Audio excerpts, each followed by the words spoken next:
Walter Jones, Pro Football Hall of Famer, top 100. Tyler Lockett from the Seattle Seahawks. DK Metcalf from Dave Burleson. You're watching NorbCam. NorbCam. You're watching NorbCam.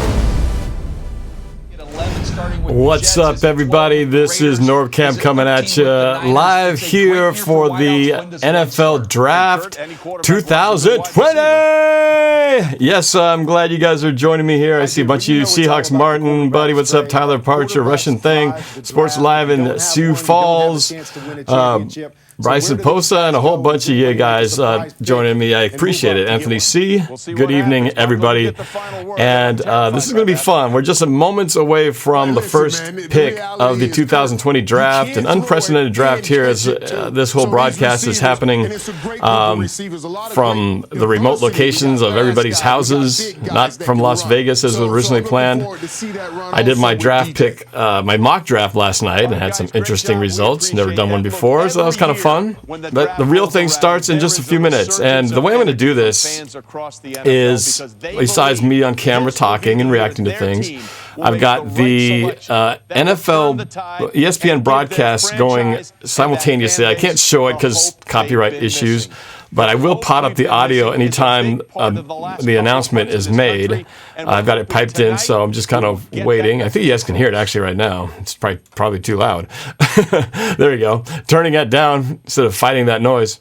So I will bring up the sound anytime a draft pick is announced, as I'm watching the simulcast while talking to you guys. And then in this window behind me right here, I've got the NFL.com draft tracker, which will show the picks as they come through. So each round as they come, each team as they're up for the pick will happen. So that's kind of what I got going on here. So it's gonna be an interesting evening as we find out what the teams are up to, all the suspense leading up to what is really going to happen in this draft. Especially, personally, of course, my Seahawks wearing the old school pre-2012 jerseys. But the draft is underway. The Cincinnati Bengals with the number one pick here, and it seems very unanimous that they will probably be taking Mr. Burrows at number one, franchise quarterback of the future, most likely, but we will find out here.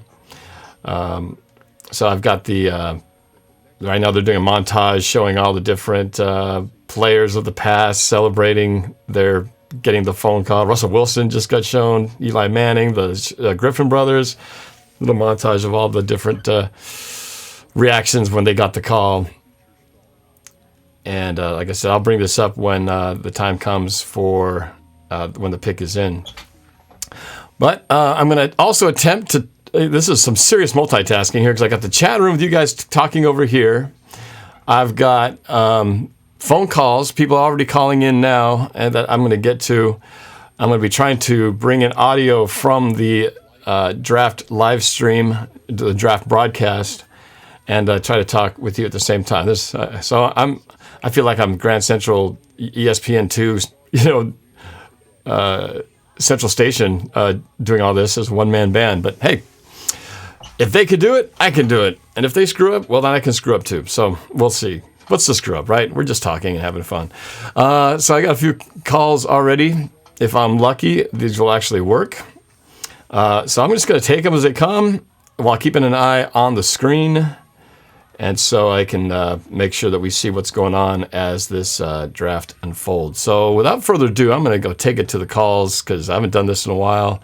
And you guys is where it's all about, hearing from the fans directly here. So I'm going to I think I'll have the audio sort of slightly underneath.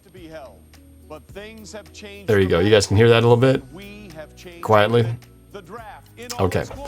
So let's go to our first caller, Andrew from Dallas. Let's see if he's on the line here. What's up? This is NorbCam. You're on live during the NFL draft. Hey. Is this Andrew? Yeah, it is. Andrew, how's it going? You're calling from Dallas, if I recall. Is that right? Yeah, that's right. Yeah. All right. And, So, I just want to talk about addressing some rumors real quick. yeah. First off, I've heard a lot of these. I've heard two rumors mainly. The first one is that we will draft to get Chase Young for the second overall pick, which is not going to happen. No. But I do want to address that. He is a defensive end, I believe. Yes, and I think we can get with it if we don't trade down, which is very, very likely considering we do that a lot. I think we can get James Lynch. He goes to North Carolina, or he went to North Carolina, and he seems to fit in right with our team. He's very fast. He ran a five flat. And I think he's a very good scheme. We got Zion on the side, and we get him on the right or left side, wherever. And that is if we're playing without Clowney now. So I think James Lynch is a good draft choice. Okay. James Lynch, you're hoping that the Seahawks take him at 27, or do you think he'll be around in the second round? You know what? I don't think he'll be around in the second round. That is if we don't trade down. So, in other words, so what you're saying, if you're the GM, if he's there at 27, you just gotta take it.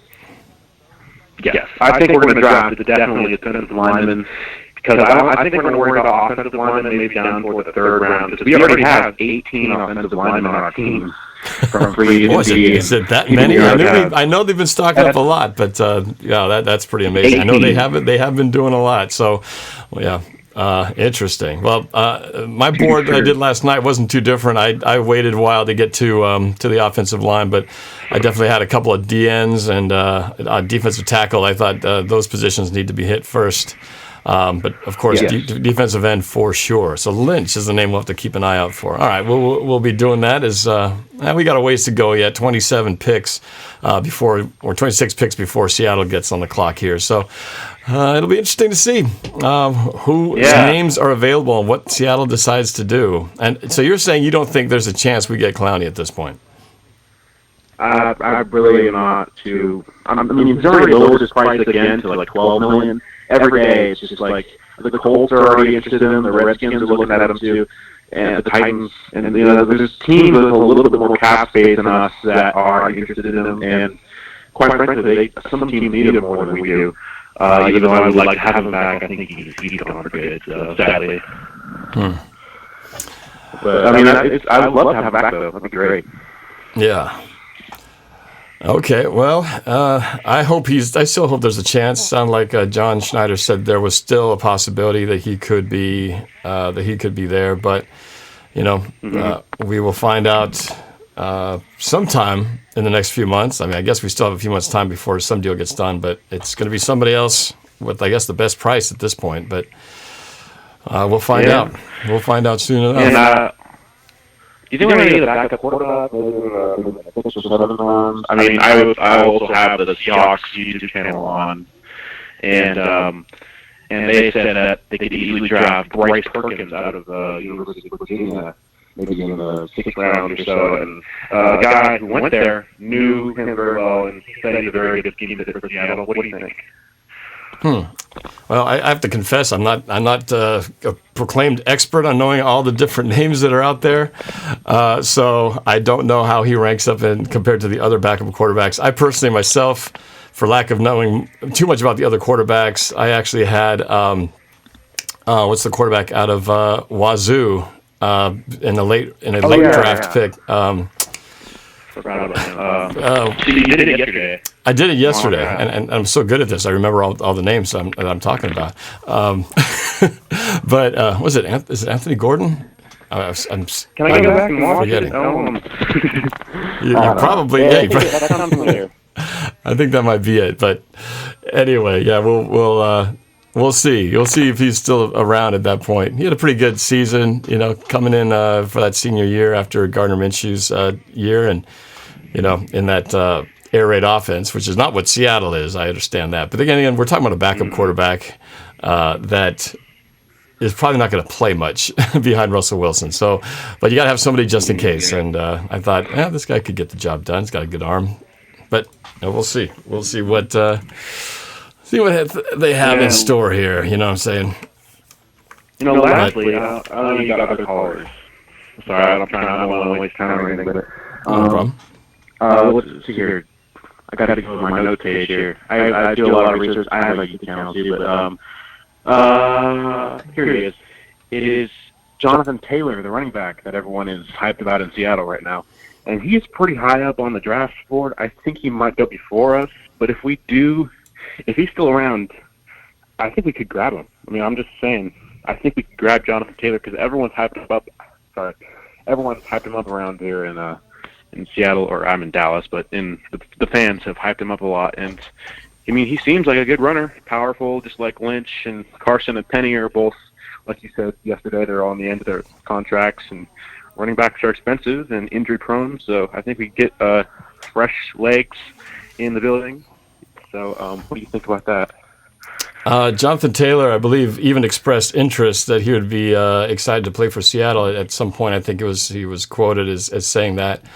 Will he be there? And that's the tough thing is if you are going to pick at 27, do you take when we know how badly the defensive end need is, but take one of the better running back prospects at that point? That's what's always tough about this. The choices you have to make because if you we could use a running back. I still think Carson and Penny are still going to be a good 1-2 punch, but we're looking also down the line here with Carson being this is his final year, and no question still a question whether Seattle's going to extend him or not.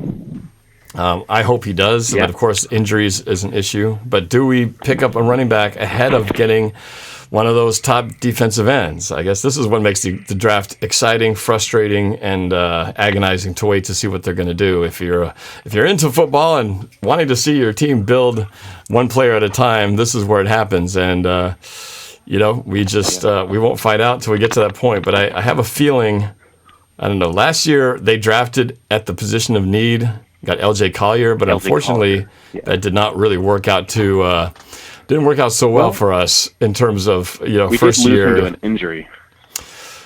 We did, and that's not to say that in his second year he might come out and break out and have a great season. So it's too early for the verdict to determine whether we missed on that pick or not. But we did draft pretty high at the position of need, and it didn't pay off the first year. But maybe it will in the second. So I don't know. That's a tough one. Okay. We'll have to see. We have 2 tracks. There's 2 tracks we could take because, as you remember, Chris Carson, I believe, was a 7th-round draft pick. He was, which is amazing considering how far he's come since then. And if we do draft a running back in the first round, we could always go down into the draft board. I know people like obviously John Snyder and Pete they've done their research, but I've done research too, so they should hire me. And I looked up. I saw Marlon Davidson. I went through all the prospects, and I think he would be the best. And he's low enough down there that he could definitely still be available tomorrow or even on Saturday, I guess. And you're talking about defensive end position, right? Yes, he's a defensive tackle. Yeah, or tackle. Okay. So, well, it's just D-line. So, yeah, I think that Marlon Davidson. I don't know exactly what college he's come from. I lost the page, but Marlon Davidson out of Auburn. Auburn, that's right. Yes. He was listed on number like 6 or 7 out of all the defensive tackles. He might still be there by the time we come to our second pick, which hopefully will be in the second round. I mean, we think we're gonna we might trade down. We might not, but I'm pretty sure we won't because the last 2 years we've taken Collier, and then the year before that, Penny, I think. And so I think that just might be like a stereotypical thing that, like, oh, we're going to trade down. I don't think it's going to happen. I think we're going to get a 27th round pick or 27th draft pick and see where it takes us. Well, I don't think we're taking anybody at 27. I think they're going to trade back and get more picks. And it'll be frustrating to see, but because we'll see all these great players coming off the board. But I think a lot of the great players that everybody's got their eyes on are going to be off the board anyway by the time they get to 27. So we'll see. It's going to be fun to watch, but we are waiting for the obvious first pick of the draft, which I don't think there's any question who Cincinnati's going to go with. But after that, it gets very, very interesting because a lot of the teams with high draft picks already have their franchise quarterbacks invested, and so it's going to be fun to see what. Well, unpopular opinion, I think. Sorry, I didn't mean to interrupt you. No problem. Okay, I think I think Kua, weird last name. Tailoa. He's probably going to go with the Dolphins. I've heard that too. I think I think he broke he injured his hip or something like that. Just dislocated his hip. Yes. Yeah. And I think he's going to go to the Dolphins. And the Dolphins also have 3 other first-round draft picks. Plus, they got Byron Jones. All those guys. I think the Dolphins are going to be really good next year. I mean, Patriots are already dead, but Rob Gronkowski's already to the Tampa Bay. I think Tua is going to be more successful in the NFL than Burrow, to be honest, because I've seen both of them. I just like Tua better, but that's not Seahawks related. I think we're going to go in the first round. Probably going to get a defensive end. So, yeah, that's my opinion. Yeah. So, yeah. All right. Well, we'll see what happens. Well, thanks for your input, and we'll keep an eye out for Lynch. I think was the name that you were thinking that maybe Seahawks might grab at 27. But Beast Mode we will keep an eye out for it. All right. Thanks for the comment, man. I appreciate it. All right. Go Hawks. All right. Go Hawks. All right. So let's see what's happening here. They're getting close to the pick. Let me see what's going on here. No, it's still the commissioner.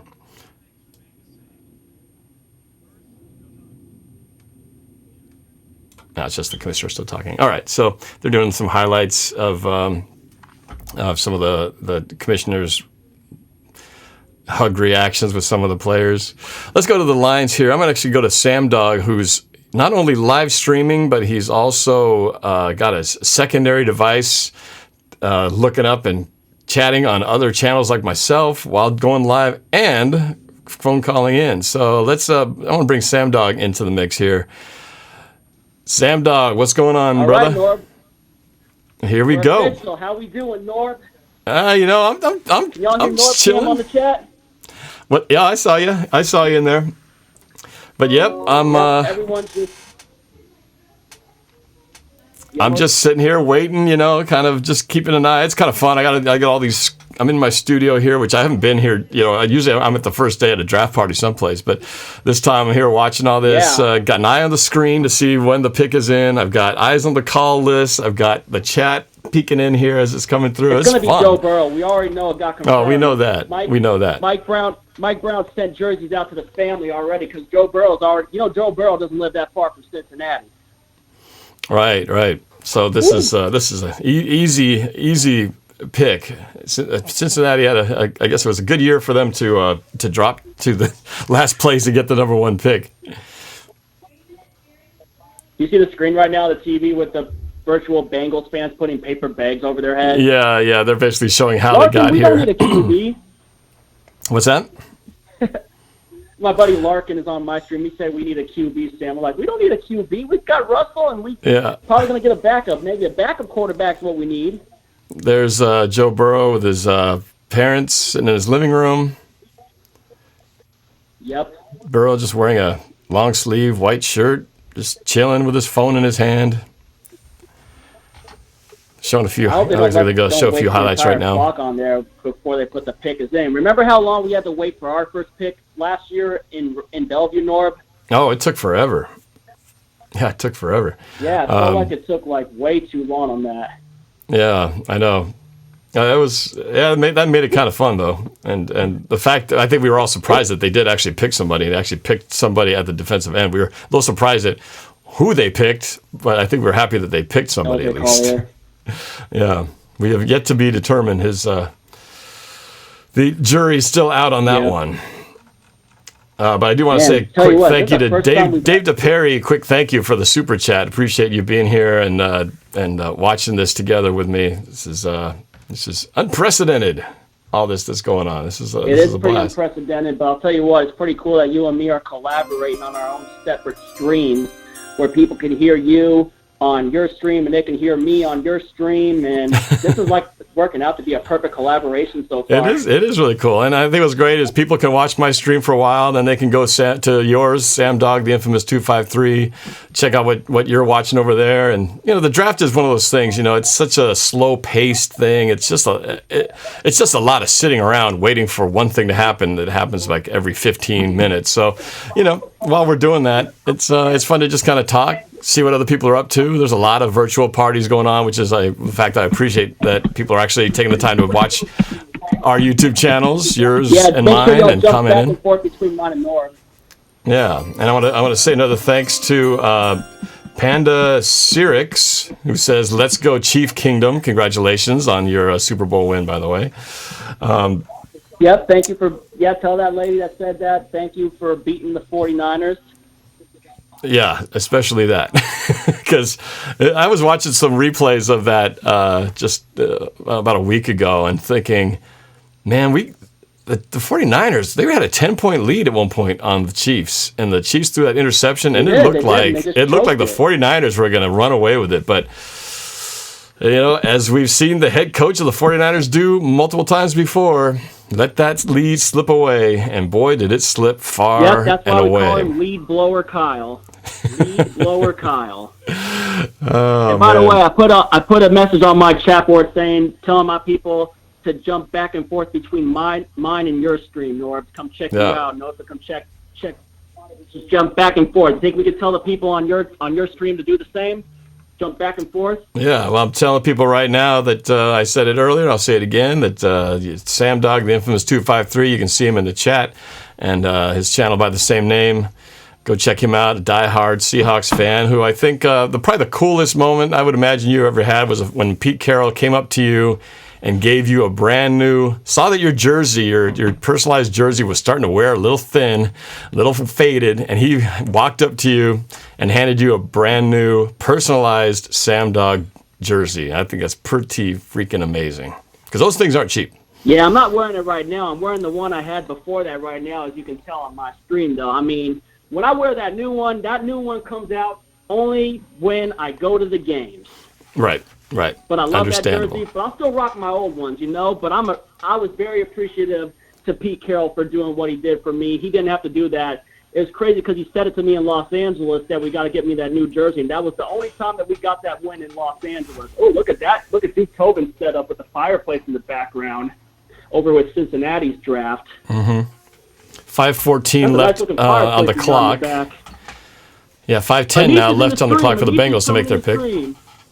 What's that? Anish, what's up? Sorry, Norb, Anish is on the screen. Hey, right on, man. Hey, Sam, I'm going to go jump off the phone. I'm in a call with Norb, and it's all good. It is good. Hey, Sam, I think I'm going to start grabbing a couple other people who've been hanging on the line here. But we'll keep bouncing back and forth on this live stream here as we watch the 2020 NFL Draft unfold. So, Sam Dog, if you want to, if you feel like it, you can call back again. I'm going to grab a couple of other lines here, but we'll stay in touch over the next couple hours here. Hey, that was fun, Norb. But hey, until the next one, if you ain't with it, you ain't infamous. You bet, man. All right, we'll talk to you later. Bring on this draft, baby.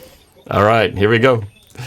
All righty, Sam Dog, the infamous 253. Make sure you check out his channel as we're live streaming here. I'm going to take to another call. We got 4 minutes left on the clock for the Bengals to get their number one pick in.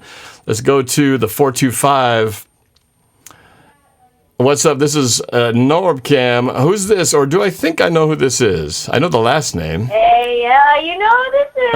Okay, all right. My caller ID came a little different, but I saw the last name. I thought, okay, this has got to be Seahawks Martin. Seahawks Martin in the house. Joined me yesterday on the stream.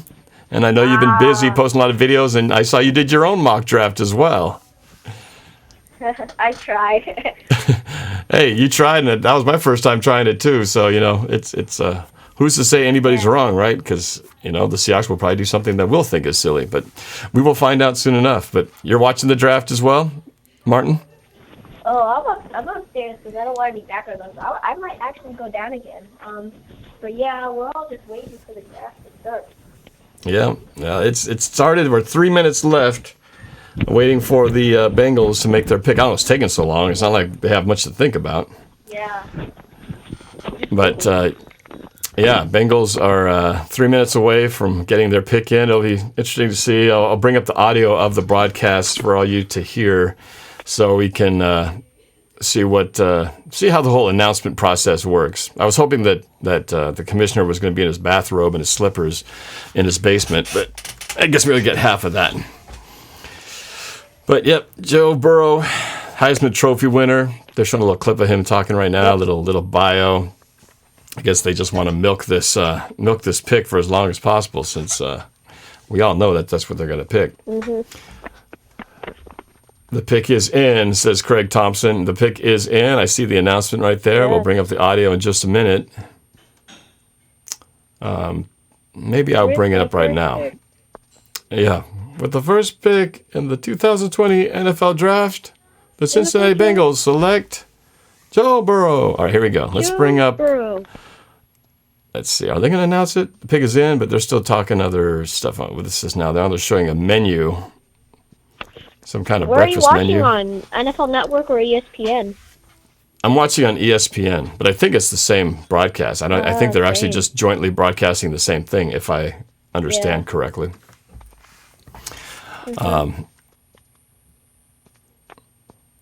Yeah, we had a pretty extensive discussion yesterday with you, me, Noah, and... It was awesome. I had a blast. Yeah, it was a lot of fun. And, yeah, we just had a great chat yesterday talking about our potential Seahawks picks, all the, running through the potential first rounders and maybe second, what our priorities were of what we wanted to do. Well, here we go. Bringing it up. 2020 draft. The Cincinnati Bengals select Joe Burrow, quarterback, LSU. Well, there it is. And there you see Joe with mom and dad, and you have to wonder what's going through his mind right now. Remember, when he entered the transfer portal, he said one more time he wanted to go to Nebraska. And Scott Frost said, is he better than what we got? He's very mellow. He's sitting there with his parents, got his headphones on. Maybe he's still talking to the Bengals, but it's pretty anticlimactic. He's just sitting there on his couch, looking at his phone. Not that he was any surprise, right? So he's incorporating every receiver into the mix. They got everything going. He started moving them up to the third round. All right. So there we go. No surprise. Round one, Cincinnati Bengals goes Joe Burrow, Heisman Trophy winner. It took long enough. And now we will move to the second round. How come my little screen thing isn't refreshing fast enough here? My little screen right there. That should be showing Joe Burrow right now, but it's not. Oh, well. Let's refresh that a little bit here.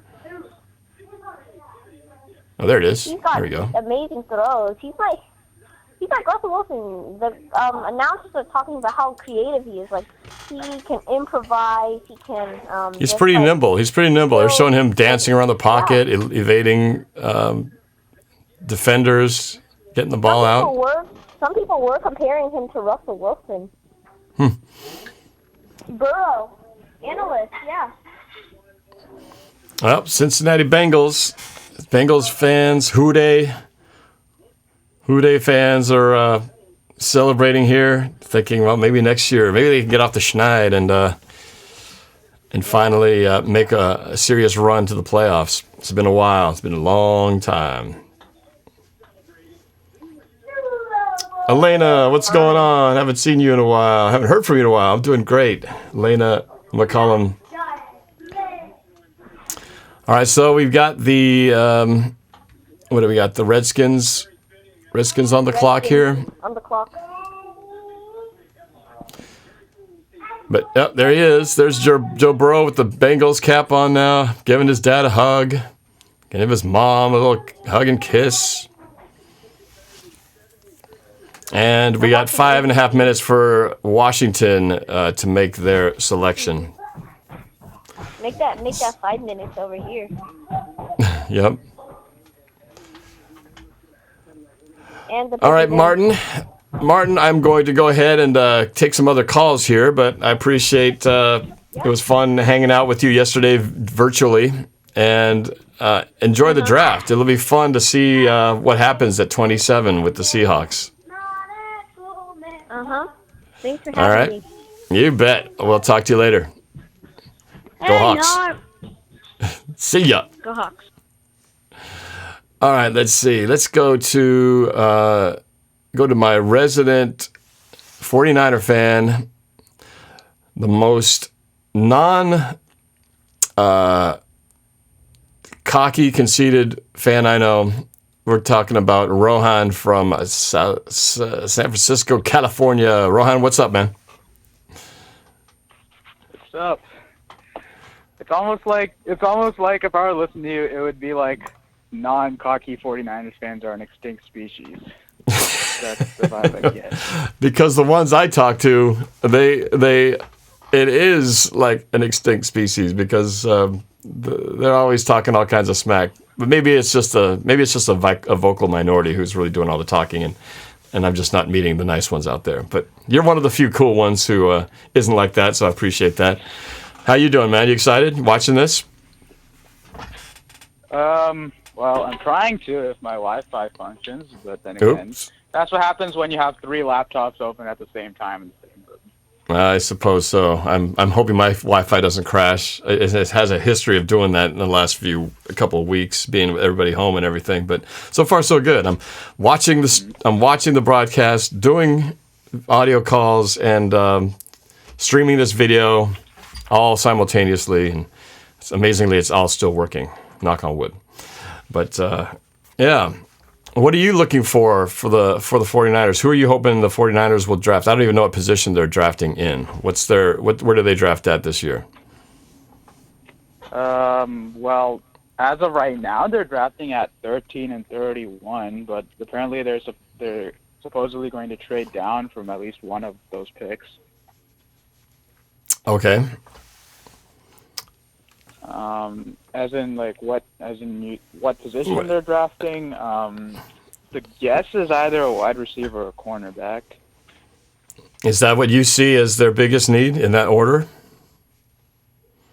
Well, as much as I despise the idea of looking in the past, I can't help but notice in my time as a Niners fan that the Niners have been absolutely horrible at drafting wide receivers early. It says something that the best wide receiver the 49ers have drafted in the 21st century is Michael Crabtree. Oh, yes. We appreciate the Michael Crabtree facet of things, because if not for him, we might not have been in Super Bowl 48. So that's all worked out well for us. Just a minute. I'm going to put Joe Burrows is talking right now. I'm going to put his interview up real quick right here. Tell us what the area code represents on your shirt. 740. This is Athens County area. I wanted to get something. So I've got you muted for a moment here, Rohan, while I get this interview in. And Nike made this for me. It's been great. I just want to show as much appreciation to this area as I can. Clayton Smith, by the way, thanks for the super chat. Overall. Thank you. Thank you. I appreciate it. All right, there we go. Okay, Rohan, you're back on. So I only caught the last bit of that. He didn't say much, at least the part that we heard. Not that exciting, but he's a very mellow, low-key guy, which maybe that's good. You want your quarterback to be cool, calm, under pressure. Clayton Smith in the super chat, thank you so much, wants to know, Norb, who do you want the Hawks' first pick to be? I would love them to pick a defensive end. I feel like they're going to trade down. But if they did get one, I would love to see that guy with a hard-to-pronounce name, YGM. I think that's something like that is his acronym for his name. What's that dude? Where's my list of names? I'd love to see him in a Seahawks uniform, but, where is he? Yetur Gross-Matos from Penn State. if they were to pick at 27, but I don't know if he'll be there. But I think whatever it is, I hope the first pick of the NFL draft for the Seahawks is a defensive end. And I got AJ Nelson with a super chat, a big one. Thank you so much, $9.99 super chat. I hope the Hawks pick up some good players this year. Also, do you think that there's still a chance for Clowney coming back or no? I don't think that door is closed. I think there's still a chance that he could be there. Let's go. I'm going to bring the audio up here of the pick for the Redskins. Here we go. They do select Chase Young.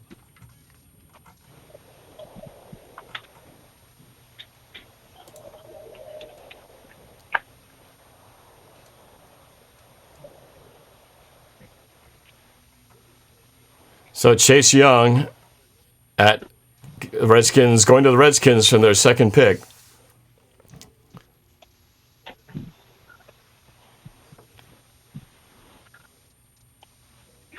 In Ashburn, Virginia, so we are clearly seeing a pattern. Booger, Chase Young was a dominant force. We talked about the sacks that he was able to get at Ohio State. What is Washington getting? Okay. I think I missed the commissioner's announcement just there, but I think if I were to replicate that, it would be with the second overall draft in with the second overall pick in the 2020 NFL Draft, the Washington Redskins select Chase Young, defensive end, Ohio State. It went something like that. Anyway, what were we talking about? I got sidetracked here. You still there?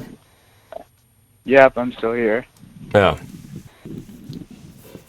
Anyway, Chase Young. Yeah. So, So you're what you're saying is you'd like to see him get a receiver, but you don't trust their history in picking receivers. Yeah, that's about it. Although I'd be fine if they go with the cornerback, especially considering that their entire group of DBs is going to be free agents next year. Right. Doesn't Richard Sherman? He's coming back for another year, isn't he? Yeah, like four out of the starting 5 DBs are going to be free agents next year. It's like Richard Sherman will be a free agent in 2021. Tart Williams and Mosley will all be free agents in 2021. So, yeah, they're kind of on borrowed time with some of those people. Right. Especially given the secondary's age as well. Oh, they're doing a comparison of Jadeveon Clowney with Chase Young. Let's see how that looks. Probably because of the hair. These guys really are the prototypes when you're talking about 4-3 defensive ends. And with Chase Young, it starts in the run game. A guy who can get off the ball, reset the line of scrimmage, and then come back inside and make tackles here. And you see Jadeveon Clowney, he's just going to win here with speed at the line of scrimmage, but he's still disruptive and get the TFL, the tackle for the loss. And then there's the power component, rushing the passer, when you just come off the ball and really just take the offensive tackle and deposit. There's Clowney going against the 49ers. Oh, takes down Garoppolo for the fumble. Oh, it's nice that they showed that. That's awesome. Jimmy Garoppolo. I was enjoying those highlights. Sorry, Rohan. Insert Joe Staley locking up Clowney in Week 17. Okay, I forget the part. That was the highlight of the 2019 season of the game of the year for Jadeveon Clowney. Maybe the game of his career entirely. That game against the 49ers. We still almost lost to you guys. Of course, you guys almost lost to us. A lot of players in that game had the game of their year or something. Yeah. Well, that's Seahawks 49ers to be debated for another time, but we will see. We'll see what happens with the 49ers coming off of a stinging Super Bowl loss. It'll be interesting to see. Well, the Lions got the pick in. I'm going to bring the audio up here, and I'm going to say goodbye at this point, Rohan. We will talk to you a little bit later, all right? Sure. All right. Take it easy. Okay. grandfather who died in 2012. Carl H. Robinson All died right, at getting ready 74 to see if after I a can catch long the illness. commissioner's announcement of What Chase Young was as a boy, and they are the honoring Lions that pick here at number tonight. 3. So that means we are at pick number 3. That's the Detroit Lions. There you see Bob Quinn and Matt Patricia. Here we go. With the third pick in the 2020 NFL Draft, the Detroit Lions select Jeff Okudah, defensive back, Ohio State. Jeff Okudah, cornerback, Ohio And there you State. see the reaction in Grand Prairie, Texas, where Jeff Okudah is from. The cornerback goes off the board. Here's what's really interesting. The top 3 picks in this draft at one time or another all played at Ohio State University. Taking a look at Jeff Ohio Okudah State. and everything that he... Pretty good. Here was the number 1 cornerback in the ESPN class of 2017. Lost his mother from lymphoma. Kind of reminds me of Russell Wilson losing his father before entering the NFL.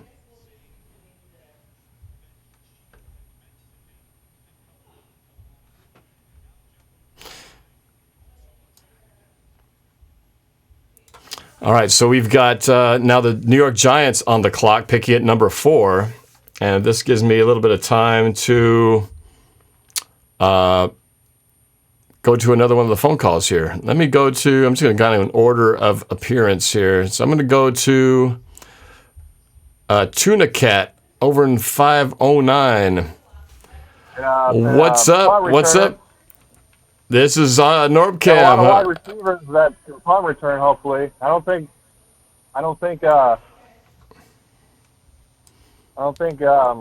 Lockett should be returning anymore. Yeah, He's concentrating on being number 1. Are you talking to me?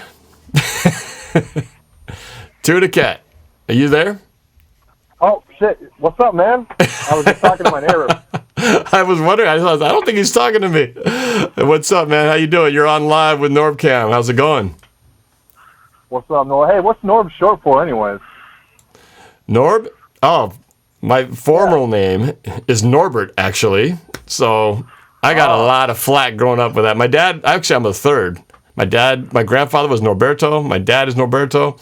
They dropped the O when I was born. And my dad goes by Bert. I go by Norb. So that's just how it goes. So that's it. Man. Yeah. How you I doing? was just talking to my neighbor. And, we're trying to figure out, what's going on with this draft. I'm kind of on my wish list. I'm looking for, there's a lot of receivers in this draft, so I'm hoping that we get a punt returner, a kick returner, because I'd like to see Lockett just focus on being in the number 1 spot. I mean, Lockett's good and all at the kick return, but that's back when we had Baldwin as the number 1. I would like to see Lockett focus on being number 1, and avoid those injuries from, kick return, punt returns, you know what I mean? Yeah. Well, kick returning now, it's like kick returns don't happen as much, so it's less of a risky position. Punt return for sure. You got to have somebody back there we can count on a regular basis. So, an interesting thought. So you're not going with the conventional wisdom as we need to draft somebody on the defensive front. Oh no, I'm thinking our first pick should definitely be a rusher, but. Okay. You're just round like 4. I think we can get a receiver that's really good at kick returns. And I'm hoping also. I was listening to Cowherd, and he was talking with who was it? Jonathan Taylor, I think, the running back from Ohio, or Wisconsin. And he's really adamant about wanting to be a Seahawk. I heard about that. He's been dropping little hints here and there. So. What do you think about maybe taking him with the second pick if he's available? So that would be the assumption that Seattle doesn't trade back, picks at 27 with a defensive end, and if Jonathan Taylor's still there when we pick in the second round, it's not as high a priority on my list, but he is a pretty darn tempting running back to pick up, and we do have to start looking into the future.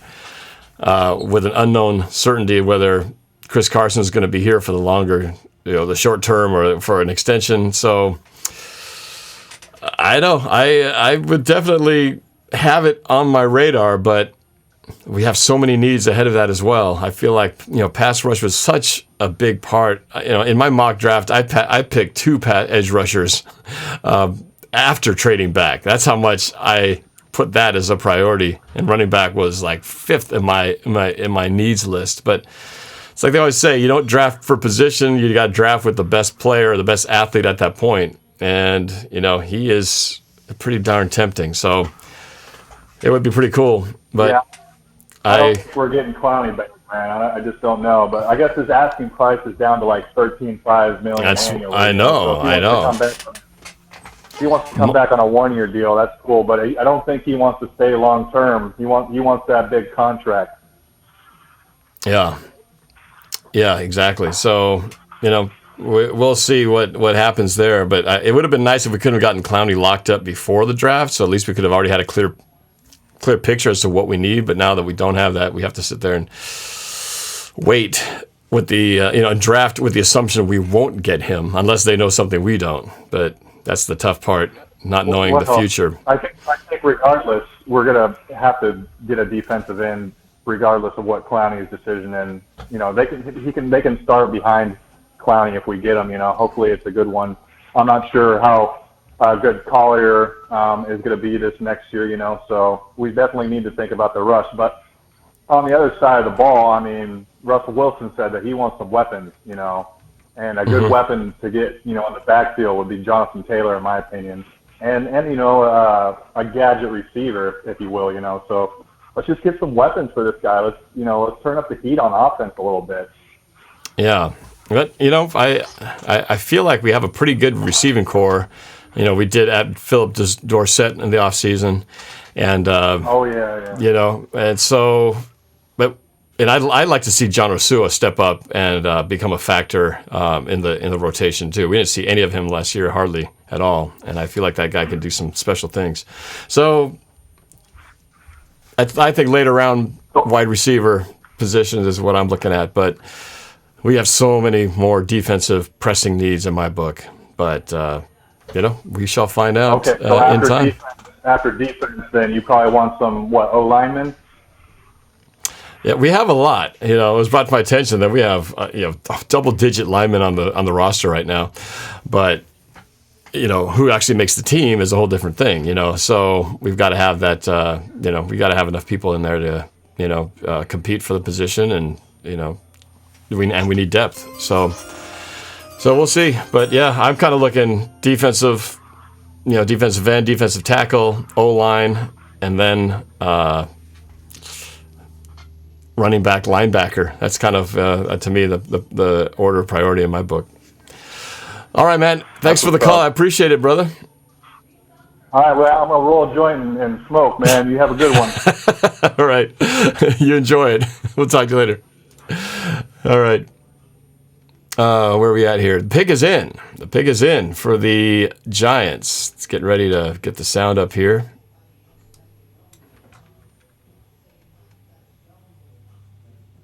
His dog Abby was on or did I miss it? Cover of the New York Post with this Giants Twitter account posting a photo of Judge working for home, and Abby became an internet sensation. And Judge said right now Abby could probably tell you. While I'm waiting to see if the commissioner announced it yet or not, I just want to recognize Ghost Punisher 28 in the chat. Thanks for the super chat. It says, do you think the Dolphins are going to pick up Tua? There's a lot of rumor that the Dolphins are looking to get Tua Tagovailoa. He is one of the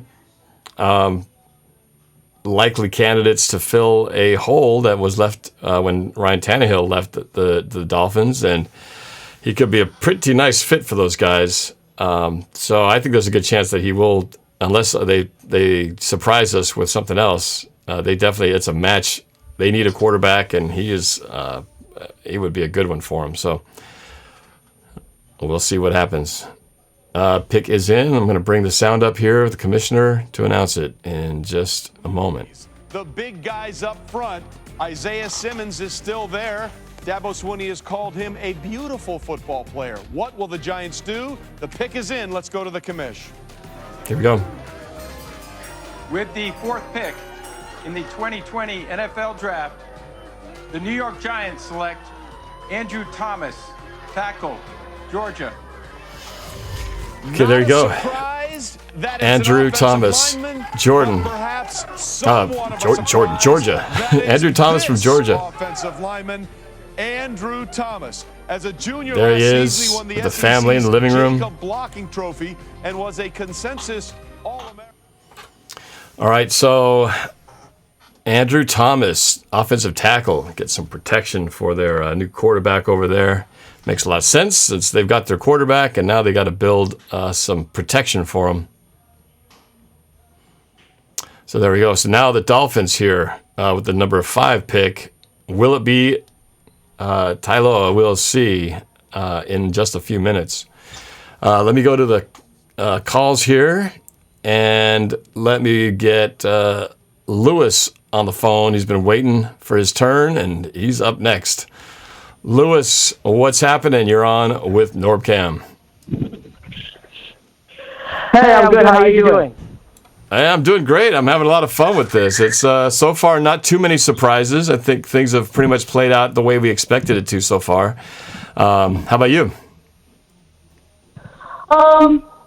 Nothing too surprising. I'm actually looking forward to the next pick coming up.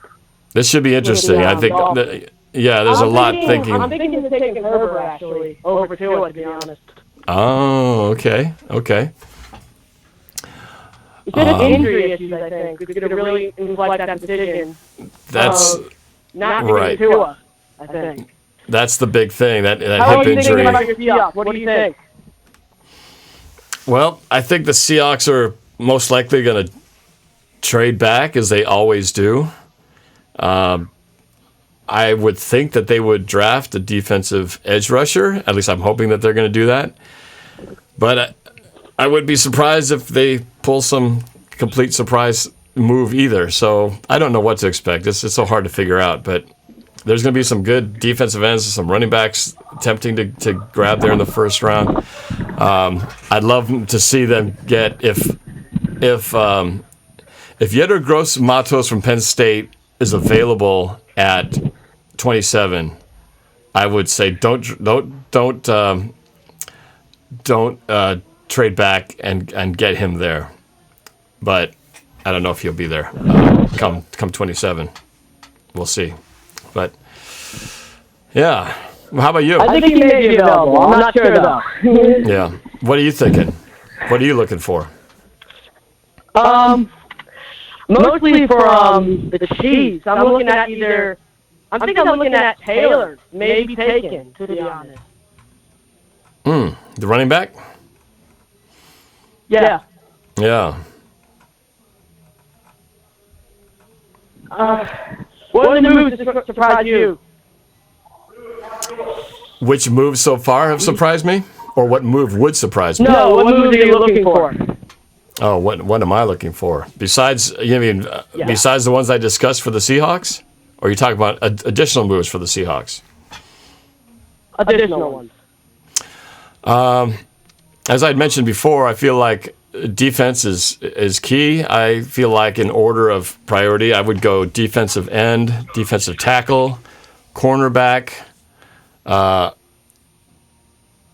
offensive. Well, we got a lot of offensive linemen. It depends who's available there, but then the running back and linebacker, and that's kind of my order of highest need there.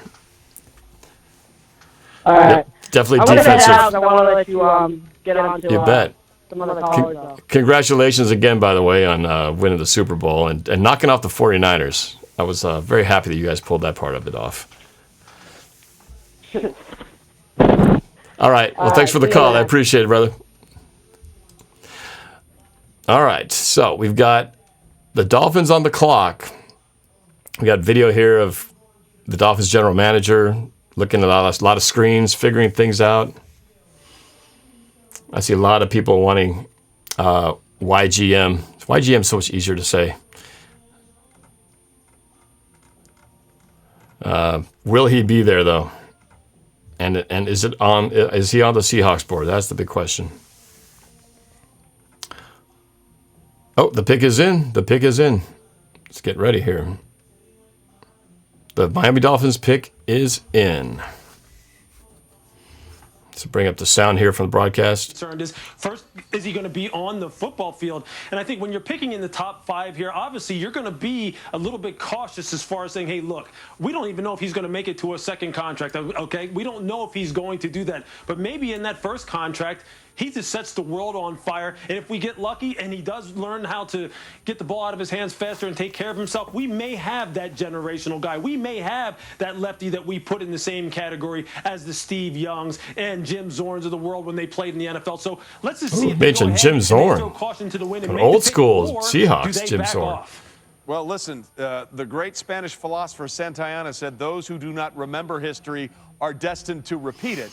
So we'll see what happens here. If that's the case, again, the pick is not in yet. But as we go through this process of looking about what Tua may the pick bring was to the in. Dolphins, if it is indeed him, It says the let's pick go is back in. to Mel, listen, we've been through this, and we know we're in a weird situation here.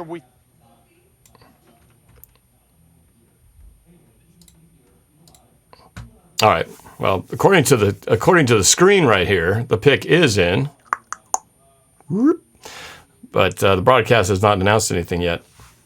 I think what I might do, I see some chats saying they'd love to be on the phone when when they pick at 27. All right, I'm going to try something a little nutty because this is sort of a nutty draft anyway. What I'm going to do is, if you guys call in right before the 27th pick, what I'm going to do is I will bring up the sound of everybody on the lines there. We can all, in a big party mode, all respond. Oh, here's the call. The Miami Dolphins select Tua Tagovailoa. There it is. Quarterback, Alabama. They did. They went Well, Tua. there it is, which means for the first time since Kellen Moore, who is now the Cowboys offensive coordinator, threw a pass. I was pronouncing his name all wrong, by the way. Tua Tagovailoa. I was missing a few consonants and vowels in there, mainly like 5 or 6 vowels. Tua Tagovailoa. The fractured hip and the dislocated hip. Miami went with him as many expected they would go, taking the chance that his injury will not be a factor. A left quad, a left ankle. All right, so there we go. So there you go. Tua goes to the Miami Dolphins. Let's update this board here. There's the image of him, Tua, getting that injury when he got sacked or when he got tackled and taken out for the rest of the season. Let's update our board here now that Miami has picked. And there we go. LA Chargers are now on the clock. Right there. Okay, we'll take this opportunity to look at some more. Take a look at some more phone calls here. Let's go to. Let's see who's up next. Let's go with Aiden from South Dakota. What's up, Aiden? How you doing, man? Hey, Norb. This draft is doing good. What's that? I knew Tua was going to the Dolphins. Yep, Tua going to the Dolphins. Yep. Can you get over to Seattle? You will Seattle draft. That's what I want to know. But if it's Chargers, might draft Justin Herbert here. We never know what happens. They could. We know they need a quarterback. They released, said goodbye to Philip Rivers this year after a long stint with Philip Rivers, who then didn't Philip Rivers go to the Colts? Isn't that where he went to?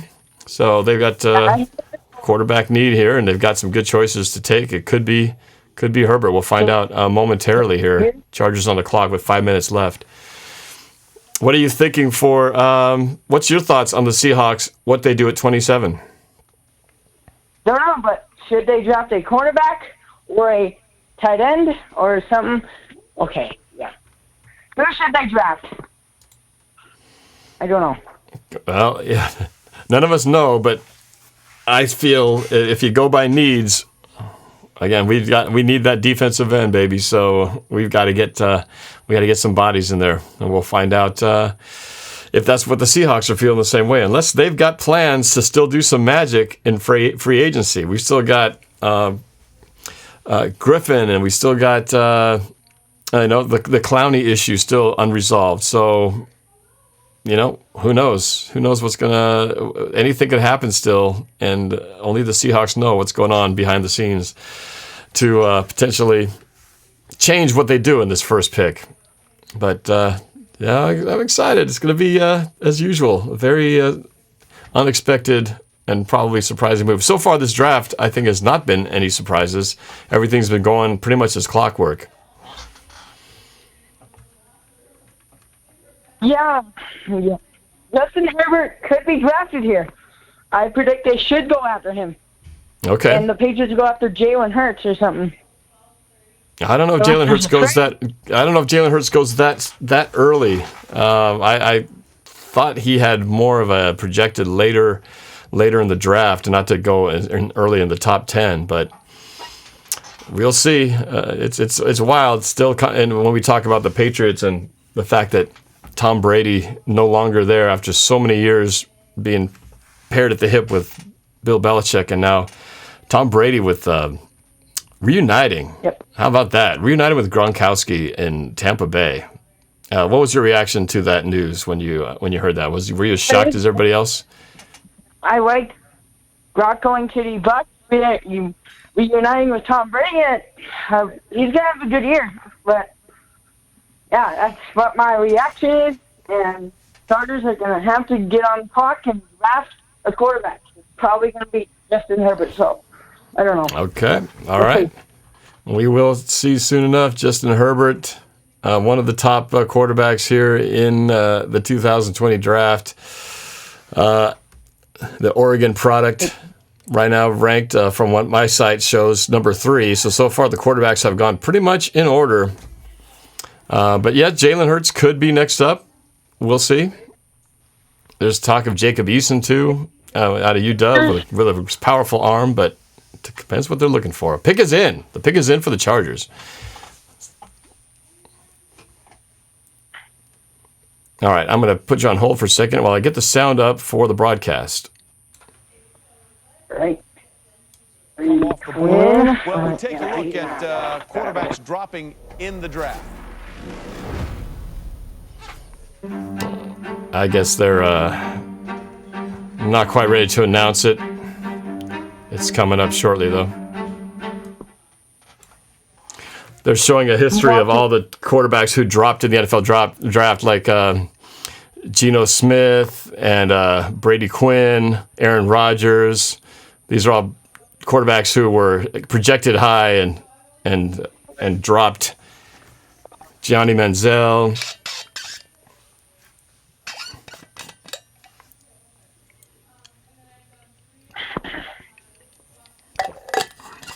Quarterback. Well, something tells me you might be right about Justin Herbert. Pick is in for Chargers. Just going to see what happens here.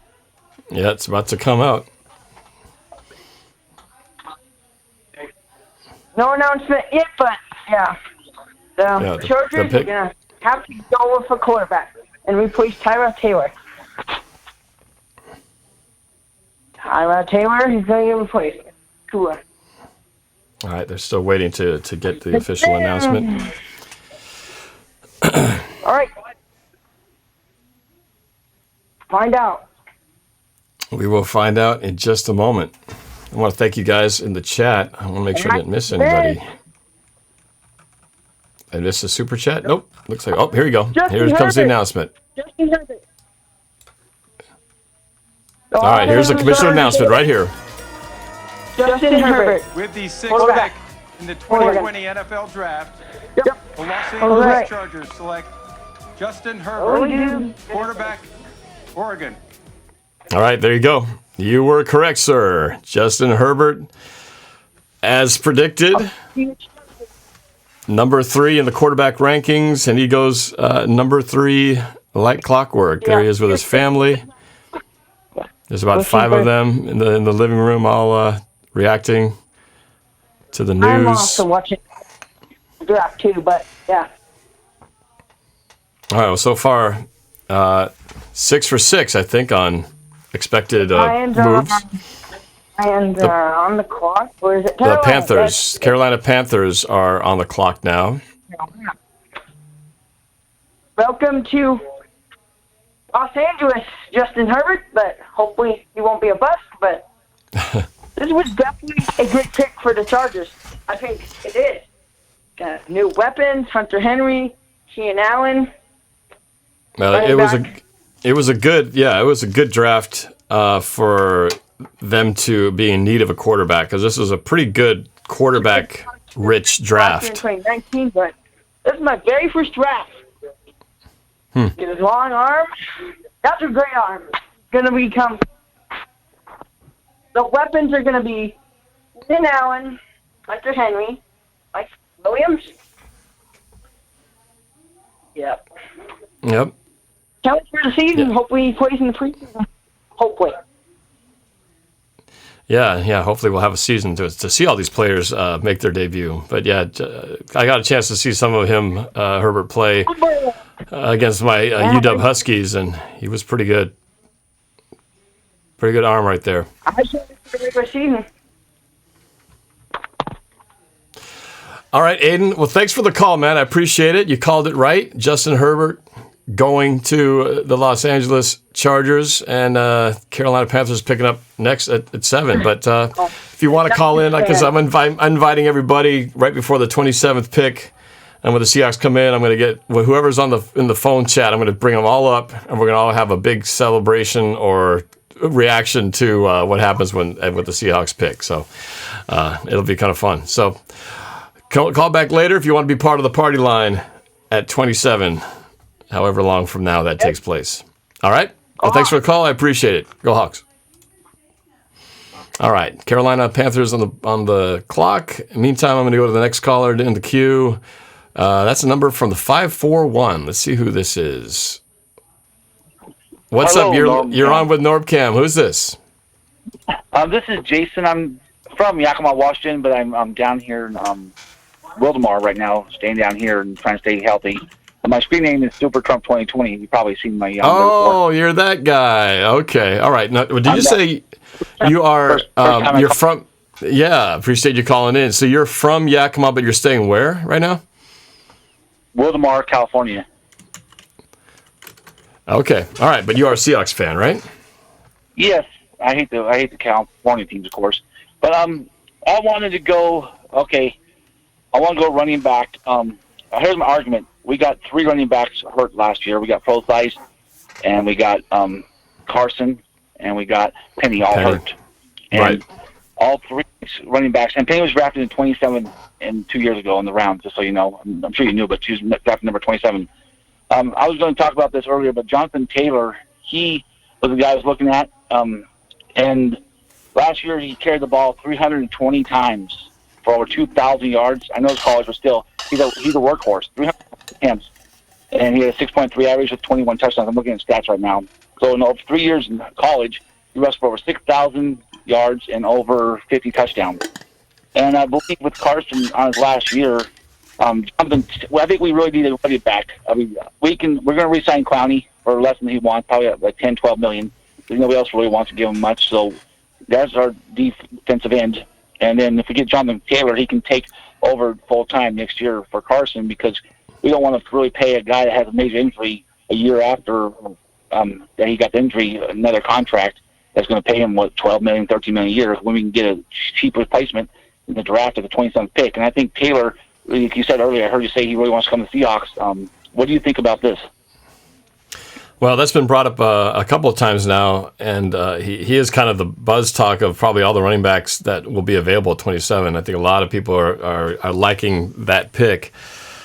The big factor there is you seem really confident, almost overconfident that the Clowney deal is almost already presumed to be done, which I guess I'm not so sure that that's going to happen. I think it's optimistic, the fact that his price tag seems to keep dropping. So we'll probably maybe get him that for about $11 million. Yeah, I mean, and that's well shy of what the expected $20 million was. I think he was hoping to get $20 million, and he's getting, as it's turning out, almost half that. I hope that works to the Seahawks' advantage. And, unless some other team decides they want to go in there and be the highest bidder. But I hope you're right. I hope the Seahawks can work it out and that Clowney does what he says, he sounds like he wanted to do. And he was saying he was very excited to come back and play for Seattle. But I think it all does come back down to money. So, we'll just have to see how that all plays out. Also, I'm sorry. Can I say something else too? What's that? Jonathan Taylor's also a Wisconsin Badger, and the last time we drafted a Wisconsin Badger was, I don't know if we drafted anybody from Wisconsin lately, but Russell Wilson's from there, and it seems like the Wisconsin Badger players are really sturdy and really, they get trained right, and they get physical prepared for the NFL really well, and Russell Wilson has been here and has had no major injuries in all these years. I think this guy would be not injury prone like our three other running backs. And we were down to the fourth string running back in Marshawn. I mean, I'd love to have Marshawn back as a running back coach. That's what I'm hoping for. But I know he can't go forever. So I think this guy could be in the next, not next Marshawn, but he could be the next, maybe that one guy from Dallas. What's his name? Maybe he looks like it could be a running back like him almost. You're talking about the current Dallas running back. What's his name? Who always does the this sign and he's got his stomach showing all the time. Yeah, I know what you mean. Pull that shirt down, right? yeah, exactly. Well, you sure made a compelling argument to give him a closer look, Jonathan Taylor. This is a shot. I'm going to mark you down for saying Jonathan Taylor. Bold prediction that Jason says that the Seahawks are going to take Jonathan Taylor at 27. All right, well, we will see. If they don't trade down. If they don't trade down. If they pick them.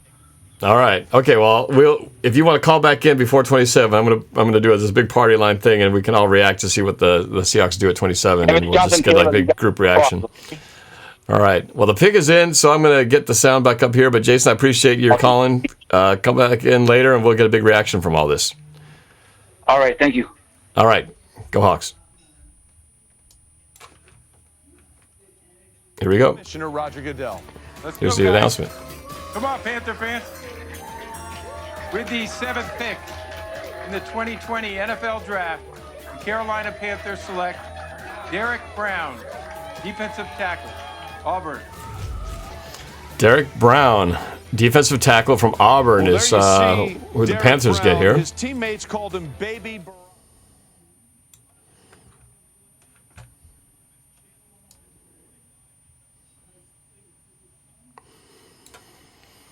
All right, Derek Brown. They go D tackle in that revamped new coaching staff or new head coach. No Cam Newton. But they go defense here, Carolina Panthers. Let me go to another phone call here, and let me get who's up next. Someone from the 210 area code. I'm not sure who this is. We'll find out. What's up? You're live with NorbCam. Who's this, and where are you calling from? This is Ori. I'm calling from San Antonio. Oh, wait. Is this Ori, the Ori who's often in my chat? Yeah. Oh, okay. All right. It's nice to finally speak to you in person. Well, not in person, but on the phone. How you doing? Good. So, what's your thoughts here on the Seahawks? What they should do in this 2020 draft? I'm getting a lot of different interesting opinions on what they should do when the 27th pick comes up. I'd say draft a defensive end like either Gross Matos or AJ Epinesa. Mm-hmm. Oh, so you're in the defensive end camp, much like myself and many others. I want to trade a second rounder for Yannick Ngakoue. That would be awesome. Yes, right. Yeah, I would and then, love to get one of those three guys who are floating out there in free agency, Ngakoue, Griffin, or Clowney, or maybe two. It would be really awesome. But We'll see. We'll see how Seattle plays this. That might be indicative of what Seattle does in their first pick. Might be indicative of what they have planned to do in free agency too. So it's pretty exciting to see what they do with this first move. I think it tells a lot. Quick shout out to Callistus Tiwiyang Jr., Patriots fan. He says, "Go Pats!" Up in the super chat. Thank you for the support. I'm not necessarily a supporter of your team, but Patriots fans are looking at a whole different team that they're used to moving forward. At long last, the dynasty that we know of the Patriots has, I won't say it's ended because they haven't played yet, but certainly things have changed in the New England side of things. The Arizona Cardinals pick is in. Arizona Cardinals pick is coming up shortly. Yeah, it's an interesting time. How are things over there? You said San Antonio, Texas, right? Yep. Are you guys are pretty still heavy in the lockdown and stay-at-home orders, all that kind of stuff? Yeah. School's been canceled for the rest of the year.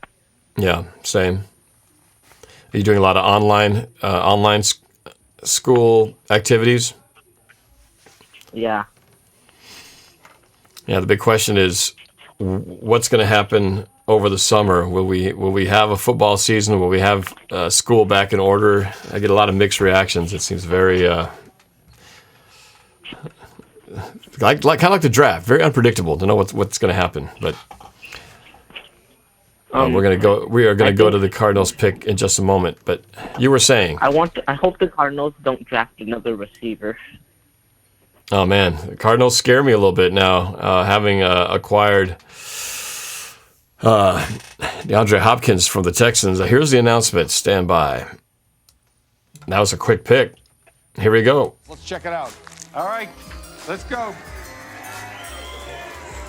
With the 8th pick in the 2020 NFL Draft, the Arizona Cardinals select Isaiah Simmons, linebacker. He's going to be an offensive tackle. Isaiah Simmons, offensive linebacker. Isaiah Simmons, if you just Oh no, that's a bit dangerous for us. Isaiah Simmons, linebacker. Let's see how he was ranked on what I had on my board. That's an outside linebacker.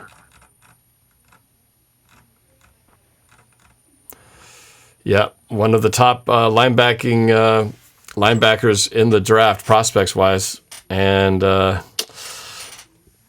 the NFC West, I made the bold prediction yesterday when I was in my kind of draft prediction with Calvin and Noah and Seahawks Martin, and I said, this could be the year that the Cardinals, I still predict, of course, the Seahawks are going to finish number 1, but the Cardinals may edge out the 49ers and knock them down to 3rd. This could be the year that the Cardinals make that jump back into the playoffs, especially with the expanded roster, but expanded playoffs bracketing. But this Arizona Cardinals team is, they're moving in the right direction, and they're looking pretty scary, both sides of the ball. When pick 13 comes, are you going to become Cristostomo? I just might have to do that. I think I did that yesterday when I was doing my mock draft, and I think I'll have to throw a little Cristostomo your way, your guys' way when the 49ers are up. Yeah, that would be pretty funny. What happened to the whole Cristostomo in New England? Oh, well, the thing about Cristostomo is he's a 49er fan, but he's also anything anti-Seahawks. So, and Super Bowl 49 came around, and it was clear that the 49ers were not going to be a threat to the Seahawks.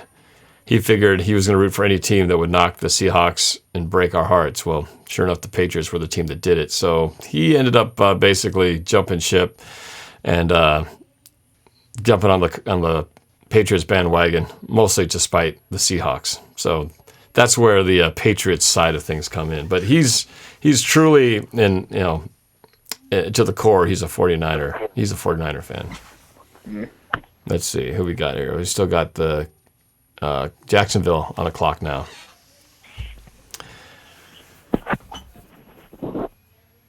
Well, I'm glad I was able to figure out for a while there. I kept getting these messages that somehow I had blocked you or banned you from my channel. If I'm not mistaken, right? I don't know what happened there. Maybe it was during during the games. I don't know. Sometimes I have in the past accidentally, when flipping through comments, I've accidentally hit like block or something on a user by accident, and that might have been what had happened. So I apologize for that, but I'm glad you're back into the fold. So it's been cool. Wait, so my question. Wait, do you think Seattle's gonna trade back again? I think they will. I mean, I feel like there's going to be guys that we should take, but I just have this feeling that that's typically what they've done in the past, and I feel like they're going to do it again. And I also hope we don't choose like another kind of like LJ Collier unknown, because LJ Collier, I feel like he's a bust. Well, he was a little bit of a disappointment for sure.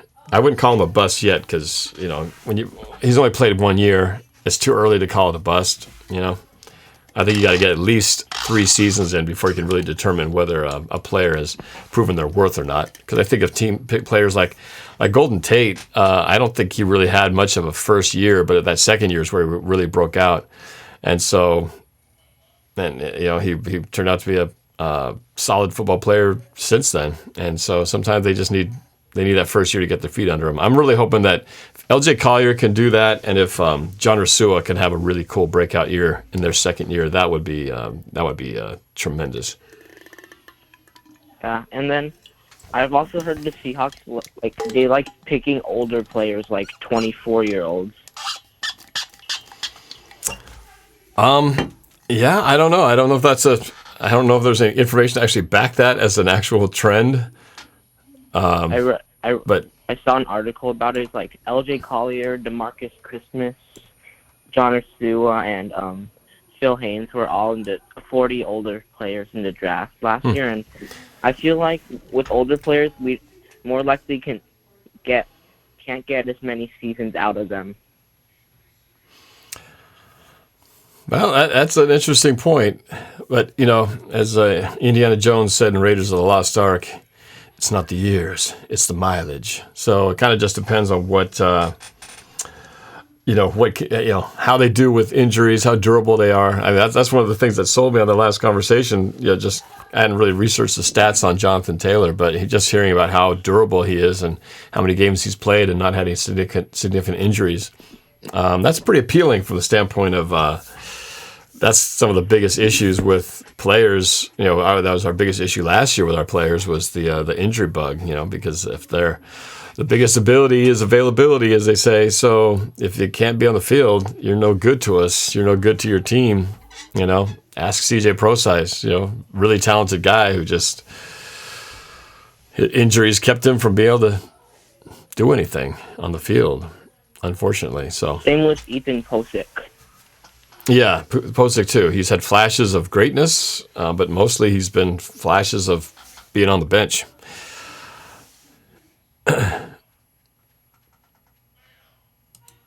Oops. Are you still there or did I lose the calls? Uh-oh. I got an issue. I lost my calls here.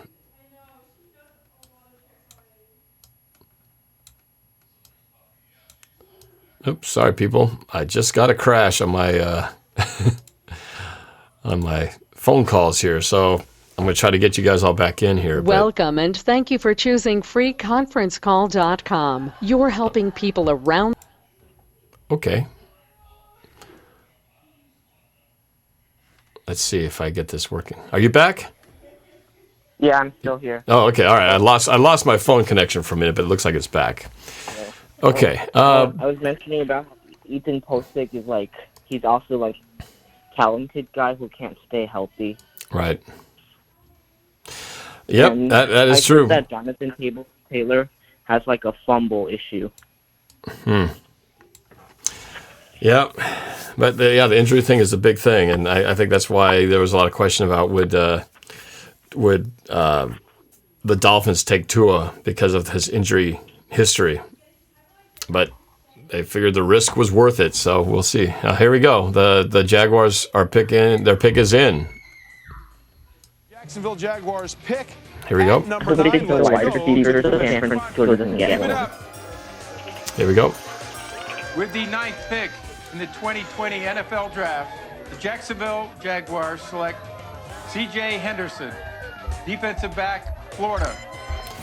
All right, so they drafted defensive back C.J. Henderson. Phone call and realizing he is not going to go.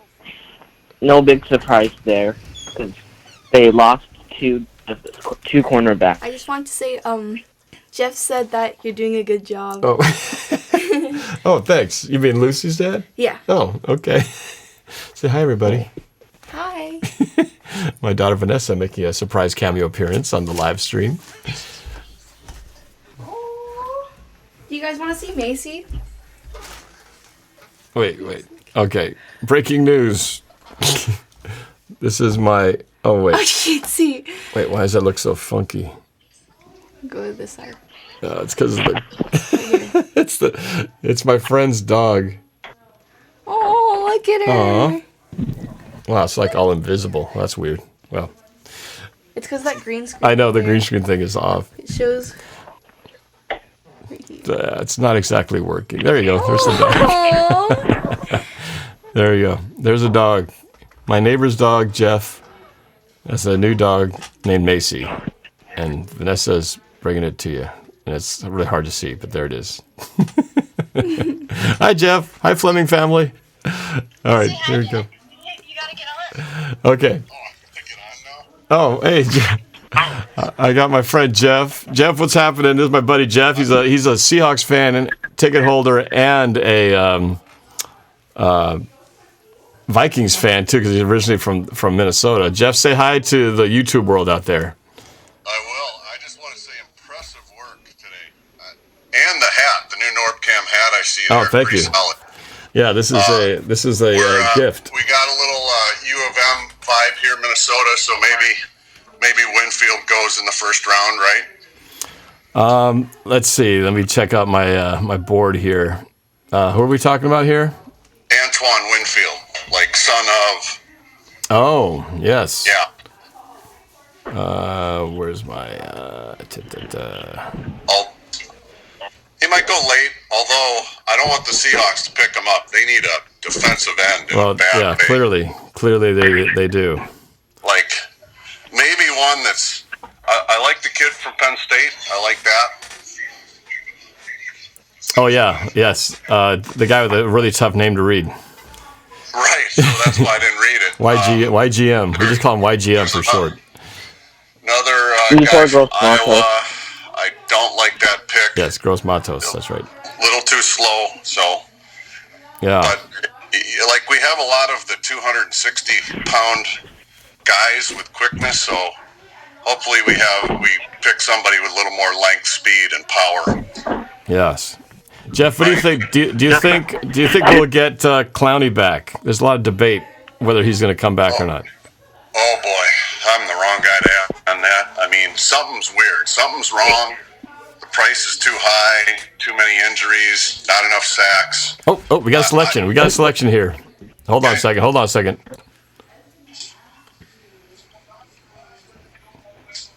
Here we go. In the 2020 NFL Draft, the Cleveland Browns select Jedrick Wills, tackle, Alabama. All right, so the Cleveland Browns select Jedrick Wills, offensive tackle from Alabama. There you go. Okay, well there's going to be some guys, man. It's lining up okay. I know. So we've had only one defensive end go so far. Chase Young, who's number one on everybody's boards. Right. So that was a guarantee. We've gone, yeah, that's an assumption. So we've gone 10 slots. We got 17 more to go here still, but so there's still hope we might have some defensive pass rushers in there. Jets on the clock here at number 11. All right, Jeff. I'm gonna sign off, All right, I'm gonna give the phone back to Vanessa. But thanks, Jeff. I appreciate the cameo. Yes, I appreciate what you're doing. All right. Go Hawks. All right, go Hawks. Talk to you later. Thanks, Ness. Yeah. Don't look at that man behind the curtain. All right, you still there? Yeah. All I right. have a question.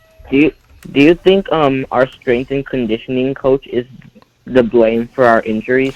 That's a good question. Somebody brought that up too, saying, how much blame should be placed on the strength and conditioning coach. I don't think you can put all the blame on him, but certainly you have to put a little bit of focus on that and think, this to have so many injuries, and particularly one particular group, some of that stuff you would think could have been possibly preventable. And I don't know if it's entirely the strength and conditioning coach's job to make those things happen and to be solely the one responsible for making sure these guys are game ready and not subject to injury. I mean, CJ Prosise, I don't think it mattered which strength and conditioning coach he had. He was getting injured in all different parts of his body. But some of these things are just fluky, but it is possible that, if these guys are just not, and maybe it could be what the coach is doing, but maybe the players too have to take some responsibility. I talk to my kids all the time about, you guys got to stretch, you got to make sure you do all this stuff. And it's kind of up to the players to take whatever the program they have and make sure that they're implementing it as well. So maybe it's a little bit of both, but you got to look somewhere because, we just can't have that happening again. That was our undoing. So, yeah, I think it's worth looking at, and maybe it's time for, if they haven't already replaced their strength and conditioning coach, then maybe they need to look somebody who's got a better track record of keeping guys, healthy. Not something you normally think of in terms of important personnel, but that might be one of the most important personnel is who can keep these guys from having season-ending injuries. Can it really just be bad luck, or maybe there is something that could be better done to prevent these things? I mean, I think a lot of times certain injuries are just the nature of what happens on the field, but some of those things, one little bit of extra stretch and flexibility could be the difference between a sprain and just a twist of an ankle, So that's a good question, though. It's one we don't talk about enough. But I appreciate the call, man. If you want to, I've been telling everybody, hop back on as we do the 27th pick. I'll bring everybody on and we'll do a big group party reaction when the Seahawks announce their pick at 27. I'm gonna stay until when you call someone else, I'm just gonna stay on the line so I can be here at 27. Oh, okay. So I'll tell you what I'll do. I'm going to mute you for now, and you can stay active on the line. I'm going to pick up a couple of the callers. All right. Nice talking to you. All right. We will talk to you in a little bit. Go Hawks. All right. I'm going to go to Karina over from the 682. Karina, what's up? Is this Karina? Did I get the name right? No, it's the person who pays it. It what? It's just the name registered on the network. Oh, okay. So what is your name? My name is Weston. I am also known as Cornifex Memes. I'm sure you see me on some other things. Oh, yeah. Okay. Well, nice. I appreciate you calling in. So what's on your mind, Weston? Well, what's on my mind is who the Seahawks are going to be picking.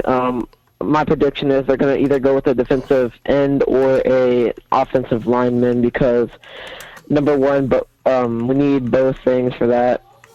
And in my opinion, I do not think they're going to re-sign Jadeveon Clowney. In my opinion, because I'm not sure why, but I just got that feeling. Not optimistic, huh? Yeah. What is your opinion on this whole thing, Jadeveon Clowney? Well, I guess I'm keeping it optimistic because until the deal is done, anything can still happen. So the door hasn't been closed yet because he hasn't signed with anybody. I do find it odd, though, that his price does seem to keep dropping. And if he was that interested in being with the Seahawks, it seems like what they would have offered him, and if I'm understanding it, I think they offered him like 14 or something like that. Seems like a fair offer now that his desire to get a contract in the $20 million range wasn't going to happen. It seemed like it would be a no-brainer that he would have gone ahead and signed. I'm a little disappointed that, if it was going to happen, would have liked to have seen it happen before, before the draft, because then we could have planned accordingly. But so it's a little strange that it hasn't happened already. But yeah, I agree with you there. I'm not sure what's going through their Pete Carroll and John Schneider's mind at the moment, but it's just like anything going to happen, really, and like you don't know what's going to happen until it actually does, and so they don't have much time left to do it, considering that if they are going to re-sign him, it's going to be after the draft. Right. But who knows? They could be maybe having talks with him. Maybe they have some things behind the scene that we don't know about. And I think what they do, if they do go defensive end, I think it's a good thing, but it also could be a bad sign that they're not confident that a deal's going to happen either. So yeah, the New York Jets pick is in, by the way. My bad. And the New York Jets pick is in. They'll be announcing it shortly. I'll bring it up to you guys once we have it. Anyways, I'm calling from Dallas, and I'm a Dallas fan, as well as a Seattle fan. I moved here from Seattle, and I've been here ever since maybe 7 years ago. So you're a Seahawks fan, and then you converted to Dallas after you moved. Yeah, I'm kind of both, Oh, the pick's in. Yep. All right, they're going to announce it here. Yep, here we go. I'm going to bring the sound up. Come on. Here's the commissioner to announce the Jets pick. With the 11th pick in the 2020 NFL Draft, the New York Jets select Mekhi Becton, tackle, Louisville. Mekhi Becton. Okay, offensive tackle, Mekhi Becton out of Louisville. So I know, that's right. Okay, well, with every player that goes down that is not a defensive end means there's that many more defensive end possibilities waiting for the Seahawks to take. So we're now at 12 with the Raiders on the clock. Mekhi Something else on my mind is who the Dallas Cowboys will select, especially with their new head coach. I'm not too sure. Yeah, I know. It's yeah. Yeah, but I don't think they're going to draft a quarterback. But what's going? I'm kind of nervous that Mike McCarthy didn't announce that if Dak Prescott was participating in the team events and stuff like that. So that makes me think that he's refusing to participate in anything because he was franchise tagged, and that he just doesn't want to be there until he gets paid. So I'm kind of worried that we're going to have to go with I think it's Cooper Rush, because he's not that good of a quarterback, and that might be something. Anyways, I'm going to let some other people get on the call. All right. I hope you have a great night. Have a good day. Bye. All right. Thanks for the call. I appreciate it. You're welcome. All right. Okay. Raiders on the clock. Yeah, it should be interesting. There's a lot of it's been rumored that Chucky, the coach of the Raiders, is not so fond of his current quarterback, and could they possibly be looking for the inevitable replacement? We'll find out in a minute here. With the Raiders, 5 minutes to go before they pick. Man, my eyes are like fried for some reason. I don't know why. Oh, it's like I can barely open them. It's like stinging. Need some eye drops or something. It's like, oh, and of course these bright white screens coming at me aren't exactly helping. Okay. All right, while the Raiders are waiting their turn here, let's go to another caller. What do we got here? Who's been waiting the longest? Let's go with, it says Shirley McLean. It's almost like Shirley McLean. Shirley McLean from the 509. I think this is Eastern Washington. What's happening?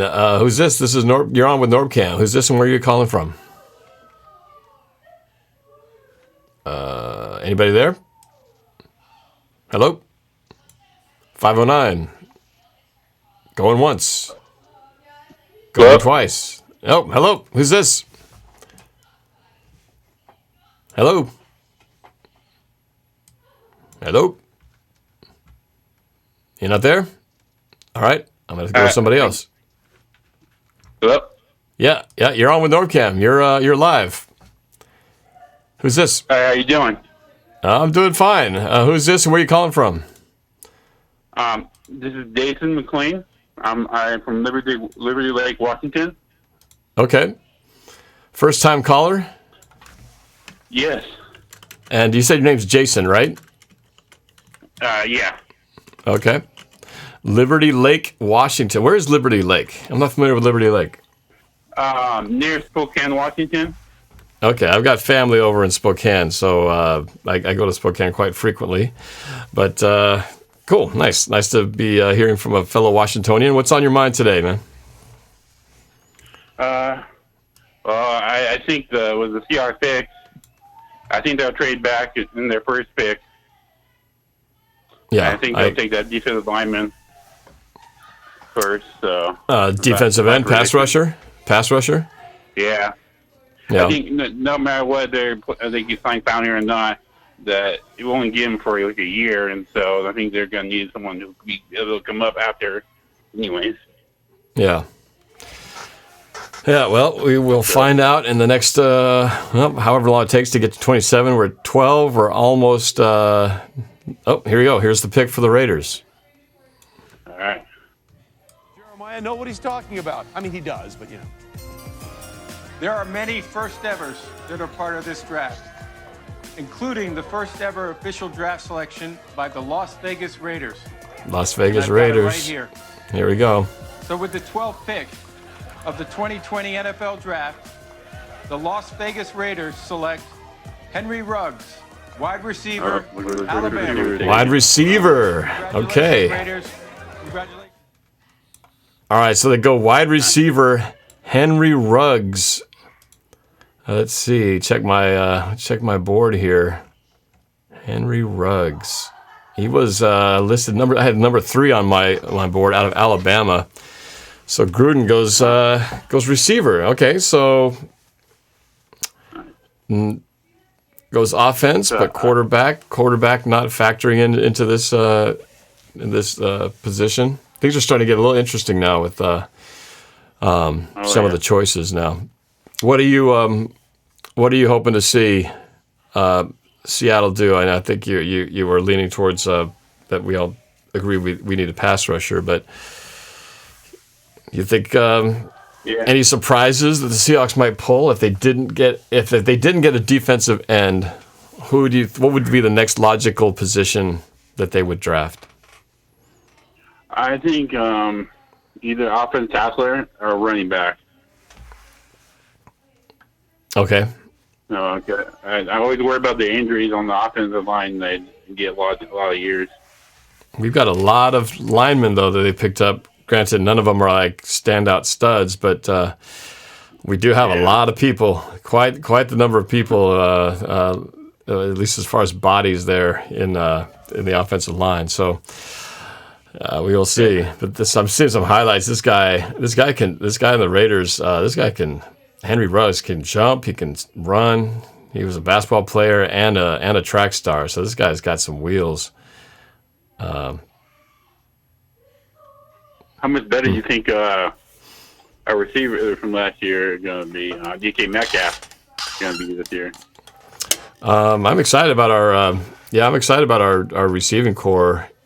DK Metcalf, if he can continue doing what he started out doing last year, and you got Tyler Lockett, and then John Ursua, who didn't play much last year. I'm excited to see what he can do. I think he was sort of untapped talent, and I hope he gets more chances next year. I think he's going to be pretty fun to watch. And then Philip Dorsett from the trade that we got from the Patriots in the offseason seems pretty excited to play here, and I think he's got an opportunity to do some special things too. So I like what they've already done. They've done some moves already that are, I think, going to help out the Seattle offense. I feel pretty good about our tight end and receiving core right now. It's just running back and O-line. That's kind of the main thing that most concerning. I think it's going to be hard at this cutting point. any of our tight ends this year. I mean, we've got four. We've got four right now. I think if you include Hollister and Luke Wilson. So if they can all just stay healthy, it's going to be a pretty good group. And as I said, I said yesterday, I think that the Seahawks, their most important, or who could be their most number one impact player, I think, is tight end. People are not talking too much about the addition of Greg Olsen, but if we can have both of our starting tight ends healthy for most of the season, and more importantly at the quarter of the end of the season as we get ready for the playoffs, I think if we can have those guys all have two healthy tight ends going strong, then I think it's going to be. I think we're going to be pretty strong. So that's what I'm hoping. I think that's the biggest key, because we've had so many injuries, where season-ending injuries that Will Dissly started off both seasons so well, having I think last year he led the team in receiving to start off the first quarter of the season, and unfortunately got that season-ending injury, and that's happened 2 years in a row. So it's kind of that double-edged sword where you go, well, this is just two fluke injuries that happen, and once he gets on track and has a solid year, he's going to be great, or is being injured just sort of part of what is to be expected? I mean, that's the biggest concern. Moving forward. But I think if he can stay healthy, he's going to be part of the reason we go deep in the playoffs. If he can stay healthy, because of not just his pass catching ability. That's not even his strength. It just turns out to be one that I don't think anybody saw coming. But it's his run blocking. That's why they brought him in the first place. So So we'll see what happens. That's when they talk about him up with Trevor Kelsey and Greg Kittle, and then if he would have stayed healthy, he would have been right up there, right behind them, top tight end. Yeah, George Kittle with Garoppolo at the 49ers. I mean, that's been a lethal combination, and I don't put him up there with George Kittle, but he was having that sort of impact in the beginning of the year last year. And the 49ers have traded their pick to the Tampa Bay Buccaneers. So they swap positions. Let's see what they say about that here. It's understandable why they might get a little nervous thinking their guy might not be there. So not quite talking about it here, but so Tampa Bay. Let's see, they are now on the clock at 13, but they're also at 14. So they must have given up one of their later round positions to move up and get 13 and 14 now. Interesting. Okay. Tampa Bay, they're going for it all, baby. Obviously, they know that Gronkowski and the Patriots, this is a short-term deal that these guys have with the Buccaneers to try to maximize this dynamic duo to see what they got left. And I think we all know that he's in his final chapter. The sun is setting for both these guys. The sun had already set on Gronkowski, and then he ended up returning from the grave, so to speak, for one more final shot. And I think now Tampa Bay's all in. And their pick is in. They didn't waste any time. Bruce Arians there at home on the phone, probably talking to his pick right here. Let's find out in a second who this is going to be. I feel like they might go offensive lineman that's help get some better protection for Brady. Right.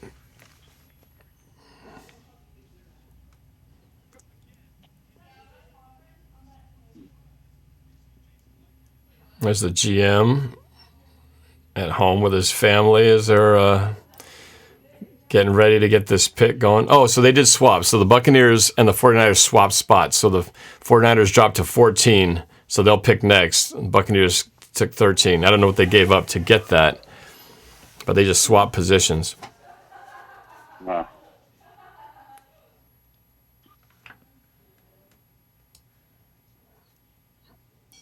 Interesting.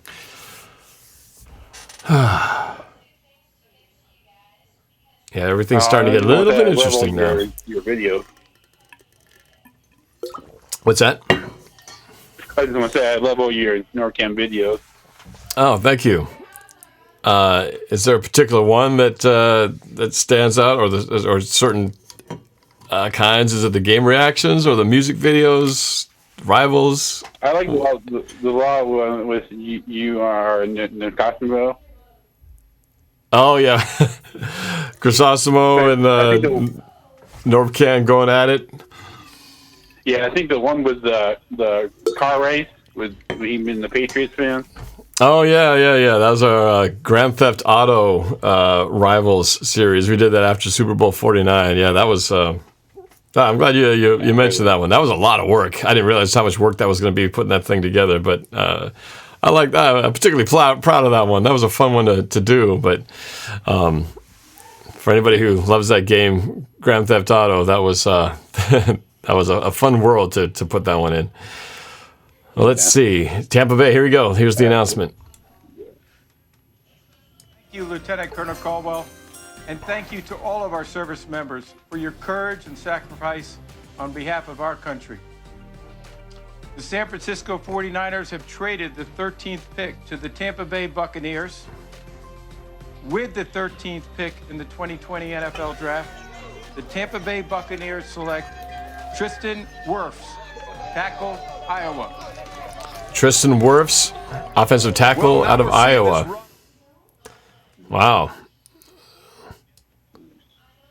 Tristan Wirfs, man. And so defensive ends are sticking around. This is going to make things very interesting at 27. Tristan Wirfs, offensive tackle. We did we talked about. I think you called it protection for Tom Brady. You know, he's not the most mobile quarterback in the world, and he's going to need some stout linemen to make sure that he doesn't get beat up while he's standing there tall in the pocket. So Tampa Bay going with offensive linemen here at number 12, or 13. So now the 49ers are on the clock. Chris Austin might have to make a cameo appearance here shortly. Pretty cool. I think that's good for Seattle. I mean, that's to me that means more guys that we need are still on the board from defensive ends to defensive tackles. And I might end up taking a couple defensive ends with your next couple picks. Yep. Just look at this video. This guy, this dude's strong. He set some kind of record at Iowa for having had the most number of records of doing this. I don't know, some kind of weightlifting thing where you lift it off the ground and bring it up. He did 4 times in a row at 450 pounds. Dude is strong and agile. Showed him jumping out of a pool, jumping out of the water and landing on the edge of the pool, getting out of the water. That's pretty impressive for a big guy. So Tampa Bay fans, a lot to cheer about if you're a Tampa Bay Buccaneers fan. Yeah. All right. Well, anything else that you want? Any questions or comments about? I don't think so. All right. Well, if you want to join back in at 27, feel free to join the line. I'm going to light up all the lines, and we can all have one big collective reaction to what happens when the Seahawks pick at number 27 coming up. We're about the halfway point. Almost halfway. A little less than halfway to this thing. So it's going to get real interesting in the next hour or so. All right. Thanks for the call. I appreciate it. Yeah, All right. thanks for talking. All right. Go Hawks. All right. Okay, let's see. This might be a good time to go to one more caller here. Let's go to the 904 area code. What's up? You're on with NorbCam live. Who's this and where are you calling from? Dell from Jacksonville, Florida. Sorry, your volume was really low. I had to make an adjustment here. So say that one more time. Did you say Dale? Dell from Jacksonville. Dell from Jacksonville. Okay. Gotcha, Dell. All right. So, Dell, are you a Seahawks fan? Since Jim Thornton's team. Oh, so back in the day. Are you from that area, or did you relocate there? I was a Seattle fan all the way in Jacksonville, Florida. Oh, Seattle was my first team I ever followed. It was like 1980 or something. Wow. Okay. You're So going back to I've been following them through all the coaches and stuff. So I guess Tampa Bay was the first one to make a big trade. That was huge. That was huge. I was thinking on the 27th that they'd be trading backwards, but I actually wish they would invest on the line because every single year it seems like he's running for his life, and it takes like 6 or 7 games for the line to get acclimated. I don't know. So I hope they invest more on the line. I remember when they were had Hutchinson and Walter Jones. I wish they could do a line like that again. I don't know if that's even possible in this day and age. Yeah, well, Walter Jones was he was a stud. He was a once in a generation player, and again, one of those players that was with our team, started with Seattle, ended with Seattle, and you look at his stats, and it's like he had less holding calls his entire career than I think Jermaine Ifedi had in like one half of football. I mean, the guy was just a beast, and it's a shame that he never won a Super Bowl with Seattle with that dynamic duo. We should have, when you had one of the best lines, at least half of a line like that, to not won a championship with those guys is just a shame. But yeah, to get that combination, that's a tough one. We have brought in a lot of guys. But yeah, I don't know if that caliber is something else. You know, I see them like maybe succeed on the next team, but they never make it to the second contract. I don't know. Or I wish they could succeed at least 1 or 2 of the years on that first contract. That would be great. You know, but for some reason we're not hitting on the old line. Maybe it was a Tom Cable coaching thing. I don't know. What do you think? Yeah, that's a tough one. You know, there would seem like there was a lot of reclamation projects where we bring guys in, and a guy who was on the offense, and we convert him to a defensive guy. We bring a defender in and convert him into an offensive guy. It's like, why not just go get a guy who's really good at that position? You know, it seemed like there was a lot of trying to convert guys into someone who's not in that natural position. That never made a whole lot of sense to me. But you know, to think about the possibility of, you know, just drafting somebody high, you know, it's the last time we drafted a high offensive lineman was probably Jermaine Ifedi. I remember we drafted him in the first round. I want to say about 4 or 5 years ago, 4 years ago, and that didn't work out so good. We've had some bad picks in our early first rounds, and or in our number ones or first picks. Like we picked our mid rounders. I always think that we have better success in the mid rounds than that first and second round. It just doesn't seem to pan out. I was thinking. I'm here in Florida, but I see this LaMichael Perrine. That he's one of the Gators. He has like 1,100 yards. Mm-hmm. He runs really, really tough. And then there's another guy who plays for the Seminoles, and even though we beat the Seminoles, he's a wrecking crew. His name is Cam Akers. So you don't have to get running back in that first round. You got some sleepers. I think those two will probably succeed in the league. Yeah, I can guarantee it. I mean, they're rough. I mean, those two look like pro running backs. It's just when you're playing against LSU and the ACC, the Clemsons of the world, you're not going to get 1,500 or 2,000 yard rushers. You're going to get the ones who have normal, good seasons, but normal running back stats. Right. But when they get to the league, they're workhorses. And plus, I wouldn't trust Taylor because he fumbles, and I haven't seen a Wisconsin running back look as good in college as they do in the pros. All right, hold on a second. Hold that thought. I'm going to go to the commissioner. He's going to announce the 49ers pick right here. I got to get Chrysostom's reaction. With the 14th pick in the 2020 NFL Draft, Come on, Commish! 49ers select Javon Kinlaw. Yay, Javon Kinlaw!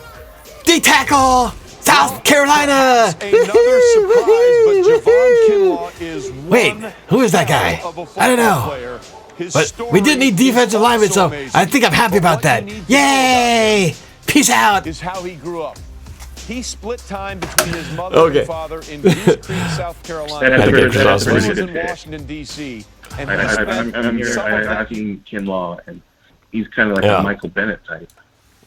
Oh, if we do re-sign, what's his name, Clowney, is he big enough to play the Michael Bennett role or no? He's always been more of the outside technique guy. I've never seen him really play in the inside. He's always been, edge rusher, end material, outside linebacker / defensive end. But I mean, I've never seen him play there. It doesn't mean that I guess he couldn't, but that doesn't. I think that they want to use that speed on the outside. I play defensive line, and it's the same thing. You beat the guy in front of you. Mm-hmm.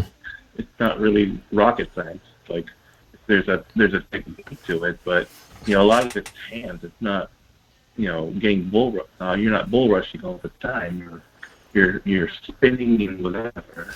He's versatile to do that. I figured he's like 2 seconds from sacking the quarterback or a TSL.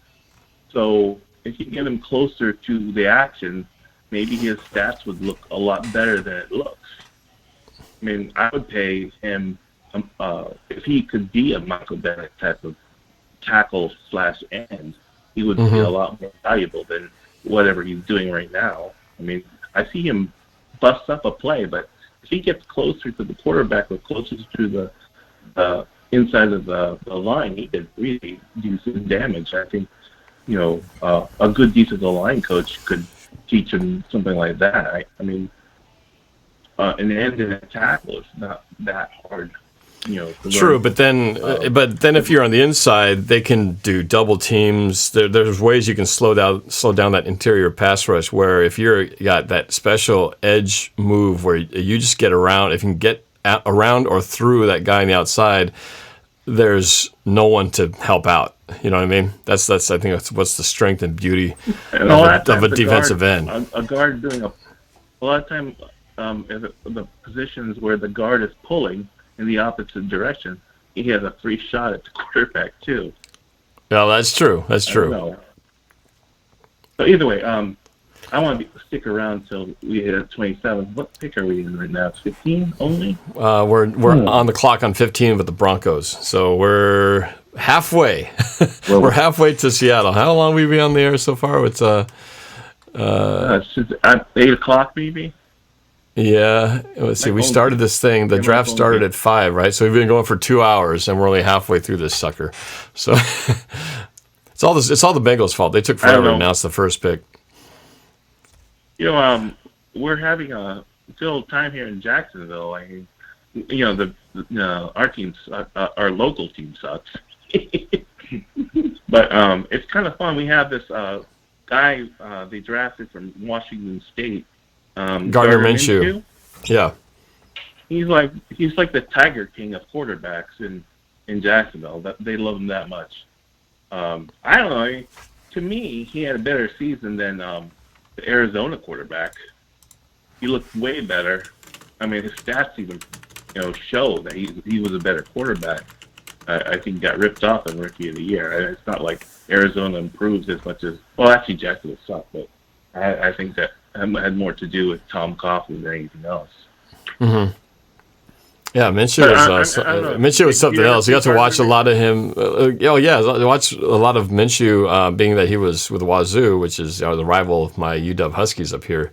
Watching the just so much of it was what he did on the field was pretty impressive, but just his persona outside, off the field was amazing to watch, and it came at a good time for Wazoo because, well, I have a nephew who goes there, so my family was particularly more interested on that. But when the quarterback for Wazoo, he had committed suicide before the season, and so Minshew came in to basically fill in where he was supposed to be, and he was like the perfect guy to help switch things up so that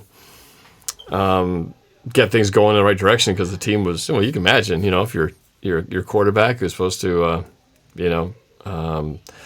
everything was set, and then this tragedy unfolds at the school.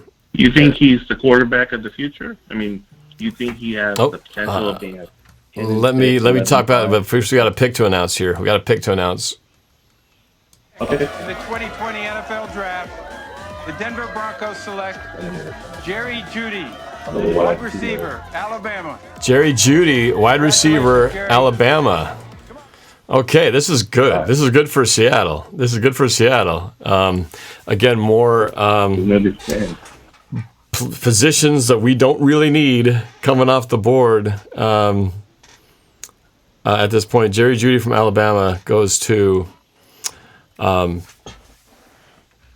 were we just talking about? Where are we at here? Denver, right? Isn't that Denver? Denver, right? Or Denver. Denver just picked up the receiver. So,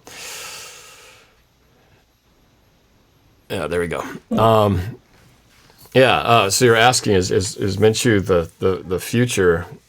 I haven't watched enough of his games since he's been in the pros, so I know he had less than a spectacular first season with them. I think he had some pretty good games, but then I don't think he was overwhelmingly successful there. So I don't really know the sense of as to how he's fitting in with their system, and how he's looking in terms of being the future. But you're there. What's the word down there as far as what the perception of Gardner Minshew is down there in Jacksonville? Well, they love the guy, but you think about the team and the organization, it's just garbage.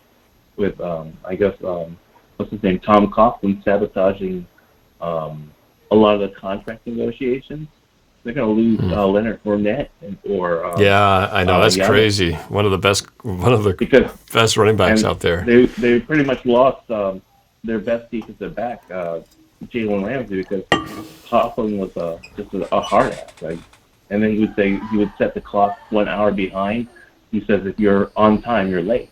I go, that's crazy. Yeah, right. He was awful. And a lot of, it prevents, when you act like that, it prevents good free agents to go in your area. I think we just traded Calais Campbell, which was a pretty decent defensive tackle / defensive end. Mm-hmm. So it's like, to me, it's like they're pretty much starting over. We're getting rid of a lot of key pieces. I don't know. I better let you go. That way you can talk to more people. Okay. All right. Well, I appreciate your call, and feel free to jump back in. I'm like Del Akey on your live feed all the time.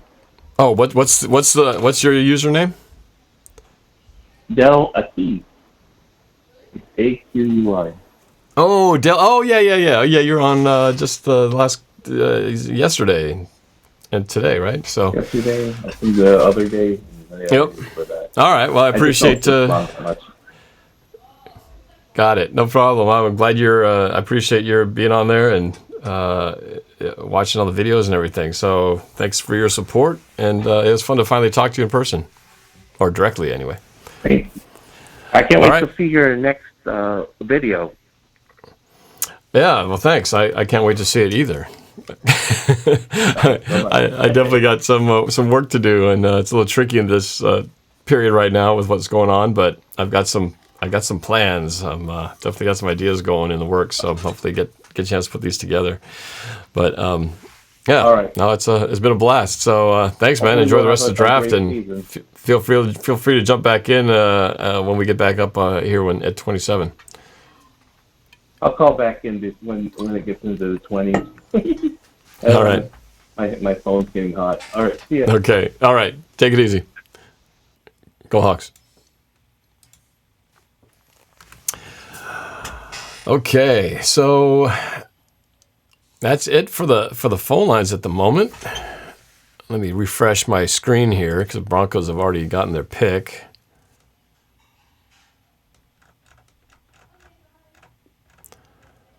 And why isn't it showing up here? The receiver should be here already, but it's not. So they're a little late on the draft tracker here on the NFL Network or NFL.com. Let's see, what's the chat up to? I haven't paid much attention to the chat the last few words.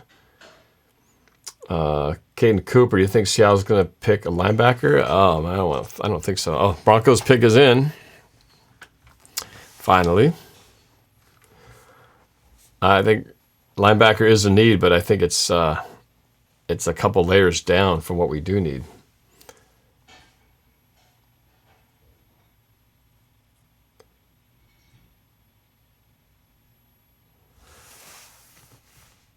Got to download Madden, says Tyler. Yes, I do have to download Madden. I got to get the Madden games going on.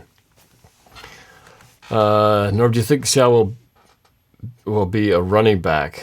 I assume you mean if we're going to draft a running back. I don't think we'll draft in that first round. I guess the only one guy that we could draft that would make sense would be Jonathan Taylor. But I don't think, especially the way that these players are falling and defensive ends, we've only seen one go so far, right? I think we've only had one defensive end drafted so far. That's the number 2 pick, Chase Young. We haven't seen any edge rushers in 14 picks. No, 15 picks, really. There have been no defensive ends chosen, which sets up well for Seattle since that's our biggest need.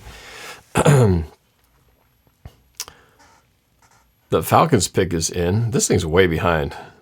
Schedule. Still hasn't had the Denver pick, and it still has the Falcons on the clock. Oh well. We already know what time it is. We know that Jerry Jeudy, who was the number 1 ranking on my board at wide receiver, went to the Broncos. That should be right here. Jerry Jeudy. So now the Falcons on the clock at 16.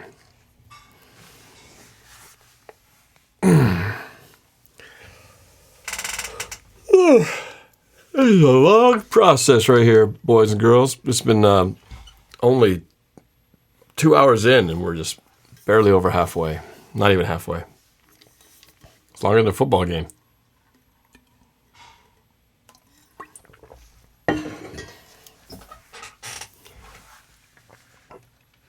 James Watson said Jonathan Taylor. D-Dog 468 $. You think YGM will fall to us? Will we choose him if he's on the board? This will be the toughest decision, I would think. What if Jonathan Taylor and YGM are both on the board at 27? Oh, man, that would be tough.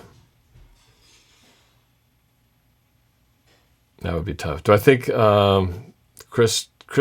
Schiffet? Oh, the pick is in. I'll get to your question in a minute. With the 16th pick in the 2020 NFL Draft, the Atlanta Falcons select A.J. Terrell, defensive back, Clemson.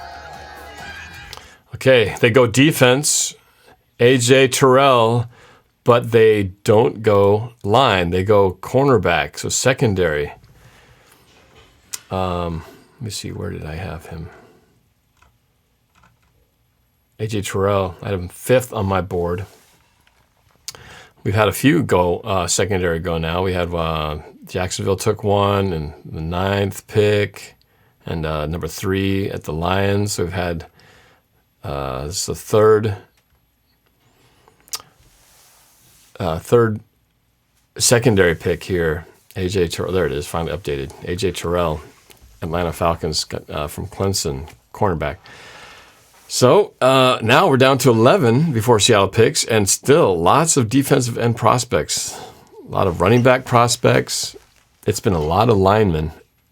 Look at all those defensive, or offensive linemen. A lot of tackles, a couple defensive linemen, obviously quarterbacks. Probably tackle though. That's been the thing. Everybody's investing in the offensive line in this draft. Dallas Cowboys now on the clock at 17. D-Dog 468 $. Falcons fans are not happy. Sports Fan Live in Sioux Falls City. Can I come back on? I'm inviting all you guys to come back on, especially right before pick 27. I'll bring you guys in my own little party chat line here. You guys, as long as you guys all behave yourselves. Otherwise, it's just be one big nonstop noise. Sean M. says, right, we'll be done after 2021. Oh, I was supposed to answer a question. There was a question by Krista, I think. Where was it? I'm going back in time here. Oh, do I think the Hawks will draft a wide receiver in this draft? I think I would like them to draft a receiver, but I would not think they'll do it until we get to like the 3rd or 4th round. I don't think we would spend any of our early rounds at number 1 or number 2 doing so. So I think it's going to be one of our lower level priorities, in my opinion.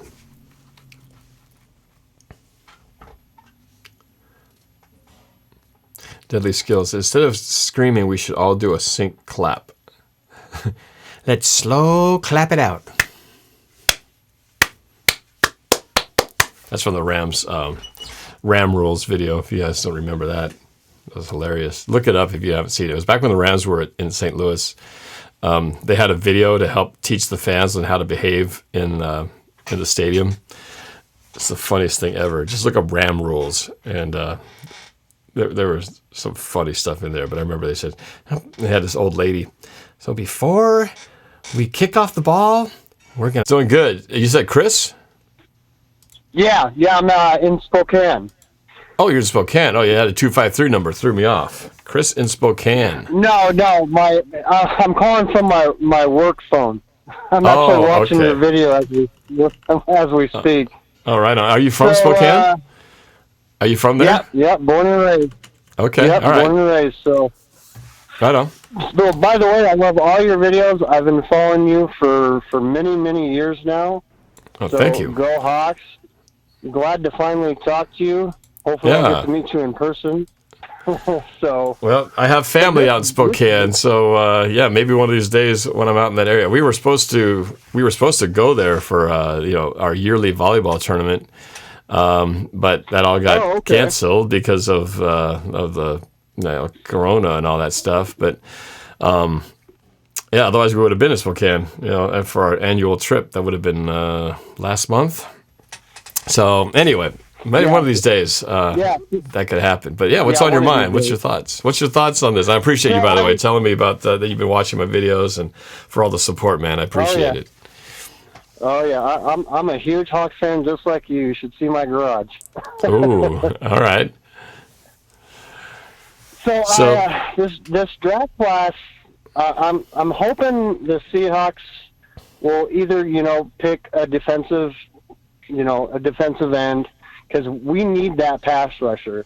I completely agree. I don't think we're going to keep Clowney, to be honest, and we need to focus more on defense than we do offense. You know, I think Russell Wilson, he's going to be fine. He knows what he's doing. We could still use some work and some help on the offense, but I'm more concerned about our defense, and especially with the players, with all the penalties. I'm glad that they got rid of Affetti.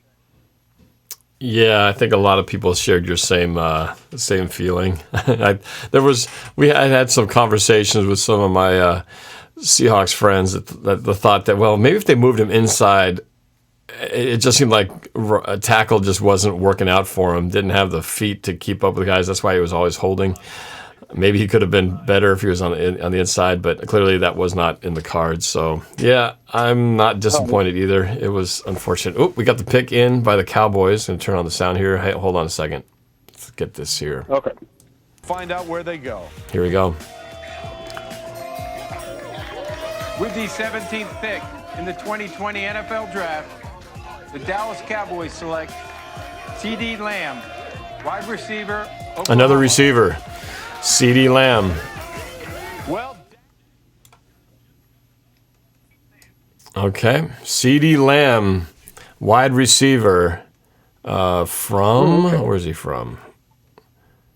Wide receiver, CeeDee Lamb from Oklahoma. So, right, again, they're following at least my board rankings. Jerry Jeudy from Alabama was number 1 on the list, and CeeDee Lamb I had number 2.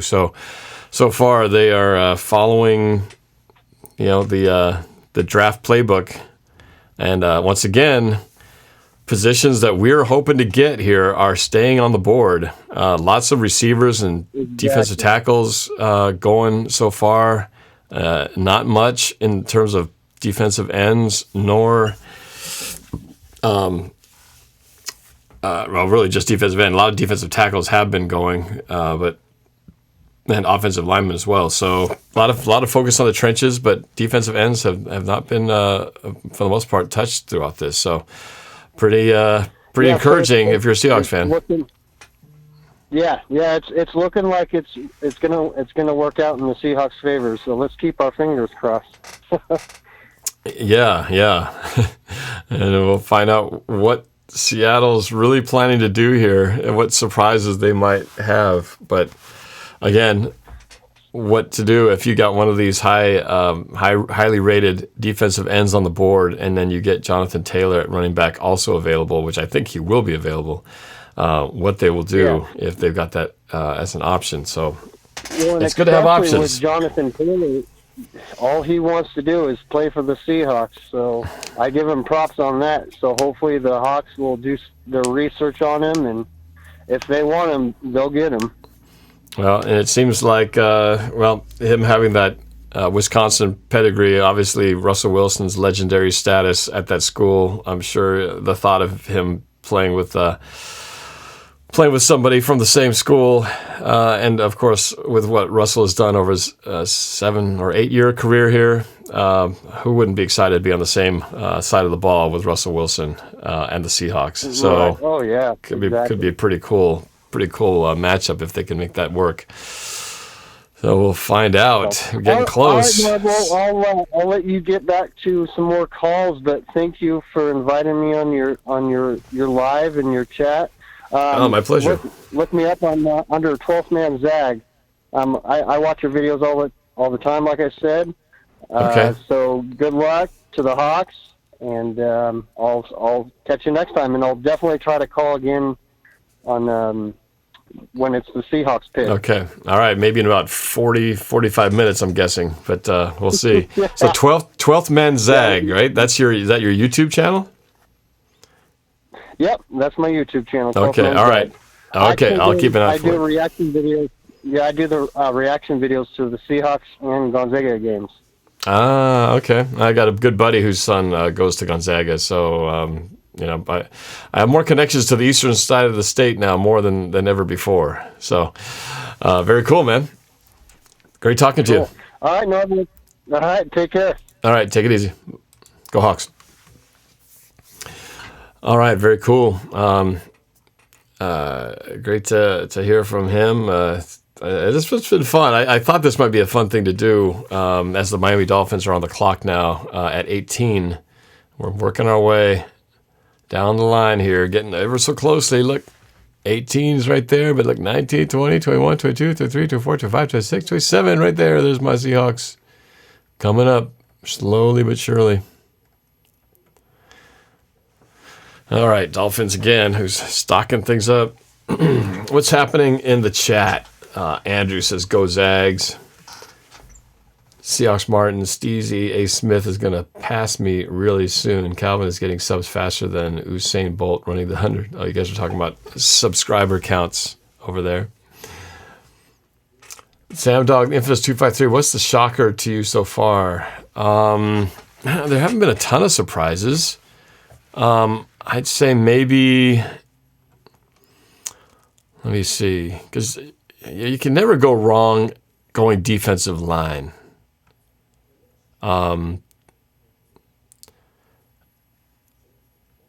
Raiders getting a receiver, I don't know if that was the smartest pick, but, you know, it's a sexy, exciting pick, you know. So I think that was a good move. I mean, there's not like any real head scratchers in here, really. I mean, from 1, 2, 3, 4, 5, 6, 7, 8. Isaiah Simmons, if he turns out to be as good as he is, I had a text from my buddy, my seatmate, is Isaiah Simmons the next Aaron Curry? He asks. So maybe he's some doubt as to whether Cardinals' Isaiah Simmons is as good as he looks on paper right now. But I don't know. I guess I would always get a little bit nervous drafting, you know, a receiver really high, unless you really know, unless you know what you're getting there. All right, the Dolphins pick is in at 18.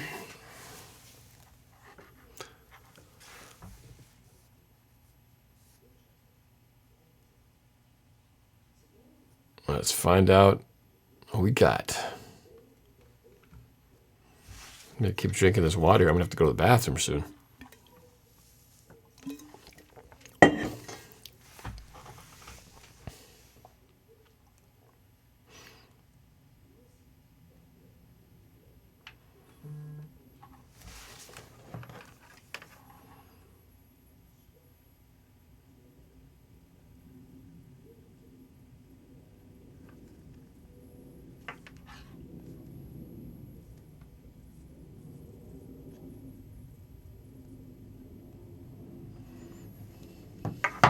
Okay, pick is in. Here we go. Draft pick is in the first round. Let's find out. Oh, we do. Dolphins. Okay. All right, so we got some time to figure out here what they're going to do with the Miami Dolphins, the second overall pick in the first round. They took Tua Tagovailoa with the 5th overall pick. This is the pick they got when they traded away Minkah Fitzpatrick to the Pittsburgh Steelers, the pick they got back there. And look, the Steelers are very happy with that trade. Minkah made a huge difference. Okay, I guess they're not announcing quite yet, but they're talking about how the Dolphins got this pick when they traded Minkah Fitzpatrick to the Steelers. That's why they have a second first-round pick here. I'm watching the live feed of head coach Brian Flores and Chris Greer, the general manager, and Chris Greer's camera is breaking up quite a bit. Looks like his internet connection could use a little help. Oh, here we go. For Tua. With the 18th pick in the 2020 NFL Draft, the Miami Dolphins select Austin Jackson, tackle, USC. There's another one. You know what just happened? Roger Goodell tipped the pick. He said we got good news for Tua. You knew it had to be an offensive lineman. So there you go. Austin Jackson from USC, offensive tackle, going to Miami. Get a little protection, like the commissioner said, a little protection for Iloga, however you pronounce it.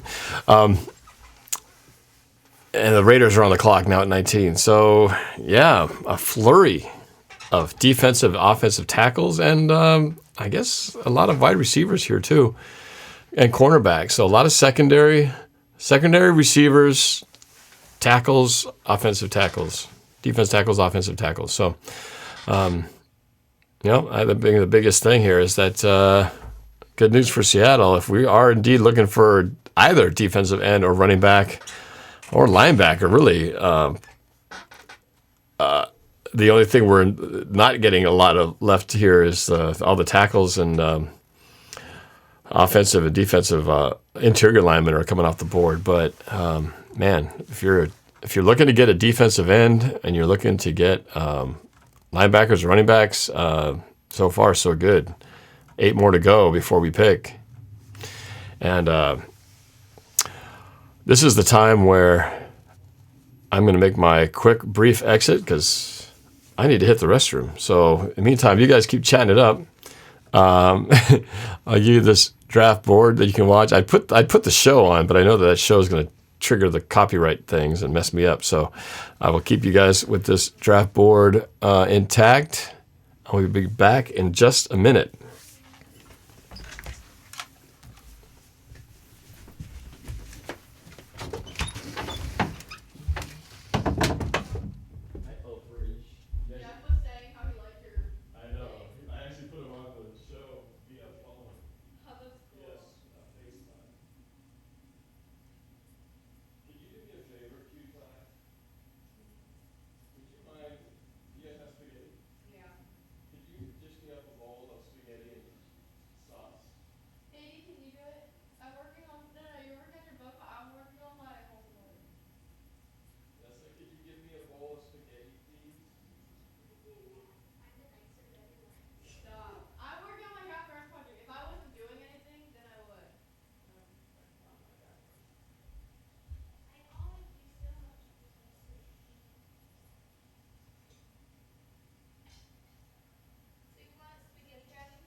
Kind of audience in a while.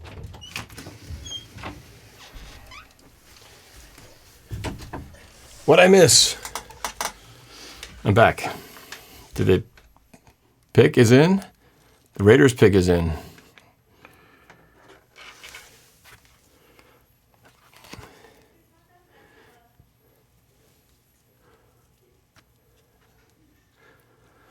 Okay.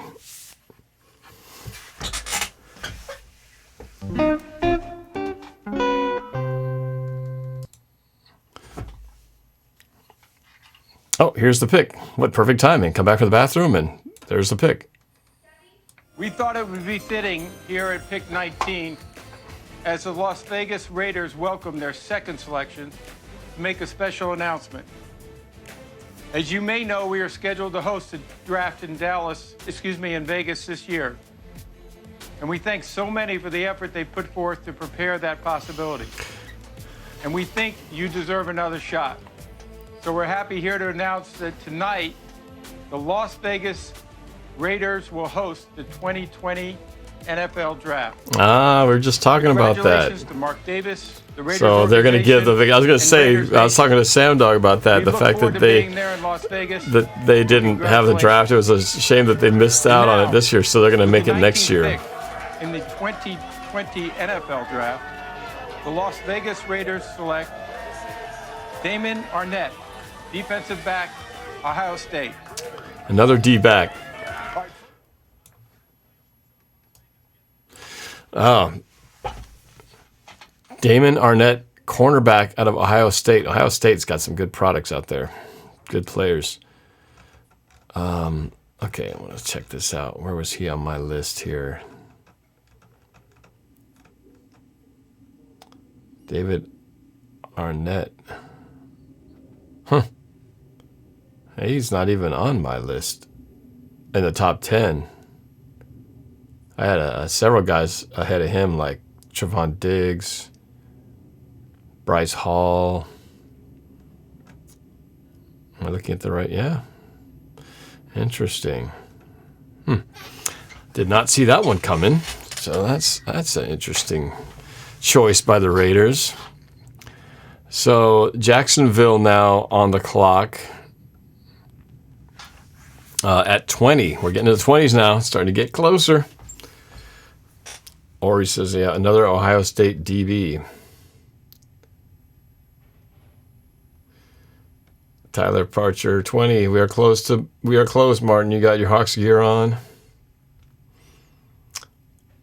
Tony Angelo, ciao.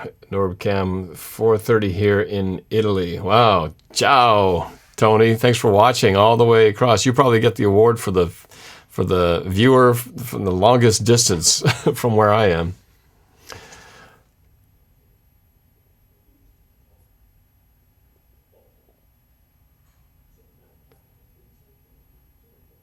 Sports fan in Sioux City. Bad pick, he says. Oh, did I miss this? Oh, wait, no. I did miss the next pick. We're still at Jacksonville.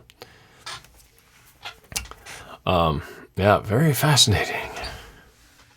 Fascinating indeed.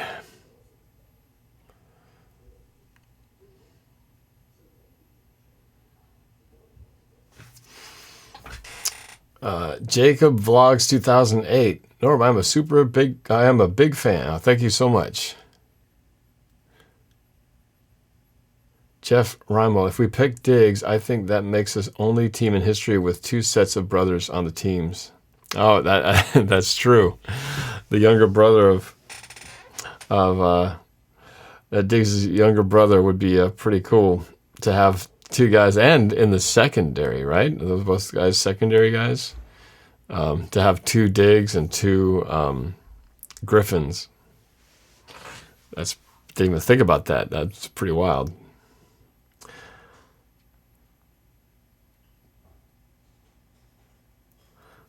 DJ Meyer, I got my Seahawks leg on.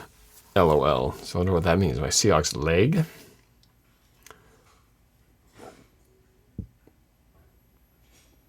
Jacksonville on the clock.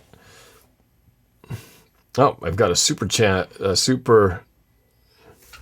alert.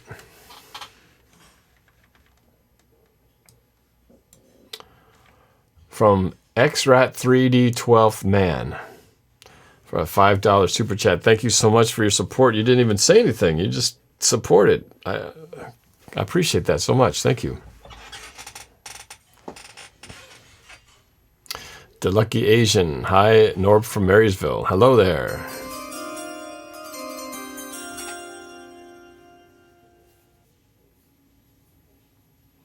Oh, so DJ's got a Seahawks designed prosthetic leg. Okay, I thought that might be where you're going on. That's wow, that's very cool.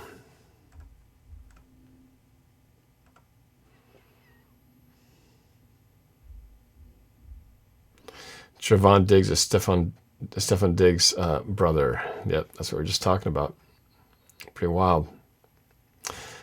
KAB Productions, hello from Arkansas. What's up? What's up all the way down there in Arkansas? How's the weather down there? I'm out of water. I got to get water. I'm waiting on my daughter, Vanessa. She's going to bring me some spaghetti. Getting hungry. Michael Colton, just subscribed. Thank you so much. I've got this cool little alert thing. So anytime somebody does a super chat or if somebody subscribes, I get a little chime notification. If they do a super chat, it's the draft chime. If it's a subscriber, it's the Star Tours notification. There's that much left. She is. Oh. Well, is that what's left of the noodles? Yeah. But there's more sauce, right? Yeah. Okay. Thank you. Oh, can you do me one more favor? Could you fill my water bottle up, please? Thank you, baby girl. Oh, did I get another subscriber? Thank you. Yamarcus Brown Rice just subscribed. Another one. Andrew Sund just subscribed. Thank you. Wow, you guys are just blowing it up here. And I got a super chat from 12th Man Zag. I'm just here to support your channel. Keep up the great videos and hilarious content. Go Hawks. I appreciate that, man. Thank you.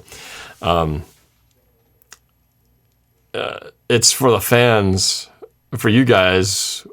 What's the motivation to do this stuff, you know? Because obviously if you weren't watching, there'd be no one to react and see these videos. So, you know, I appreciate you guys, you know, responding and also, you know, just, you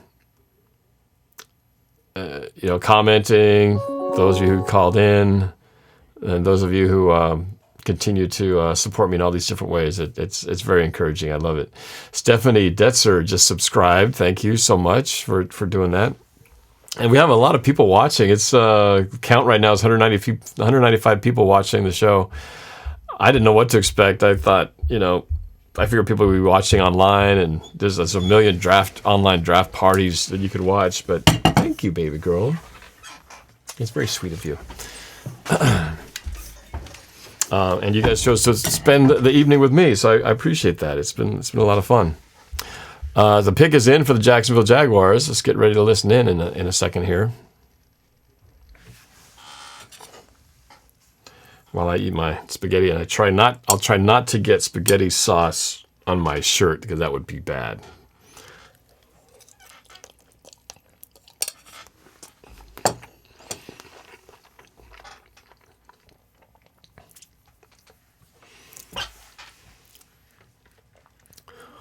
Jacksonville Jaguars pick is in. The Philadelphia Eagles are on the clock.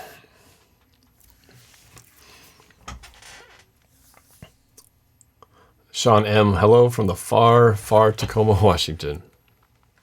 Deadly Skills, what happens to the call-ins? I don't know. The line's open, but nobody's calling in. So, unless something's not working. The pick is in for Jacksonville. Let's listen in Jordan Love, but where's Jacksonville going? With the 20th pick in the 2020 NFL Draft, the Jacksonville Jaguars select Clavon Chason, linebacker, LSU. Well, there you see K'Lavon Chason. K'Lavon Chason. Cool name, by the way. Linebacker.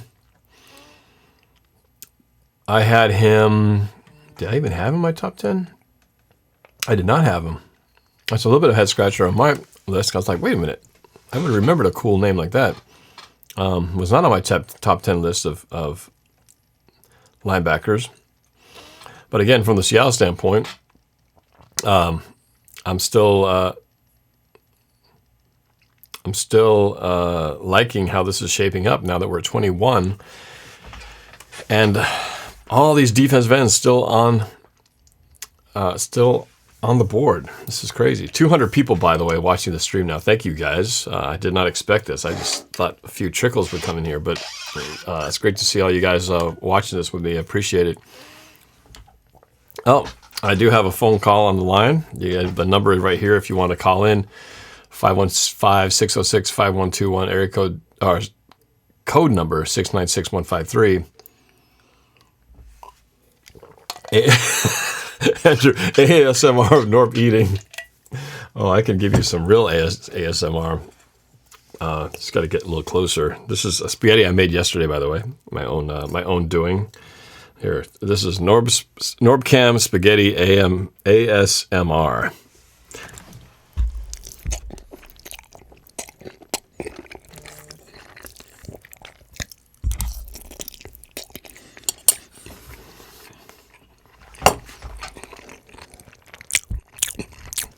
Okay, 200 people tuning in just to hear that.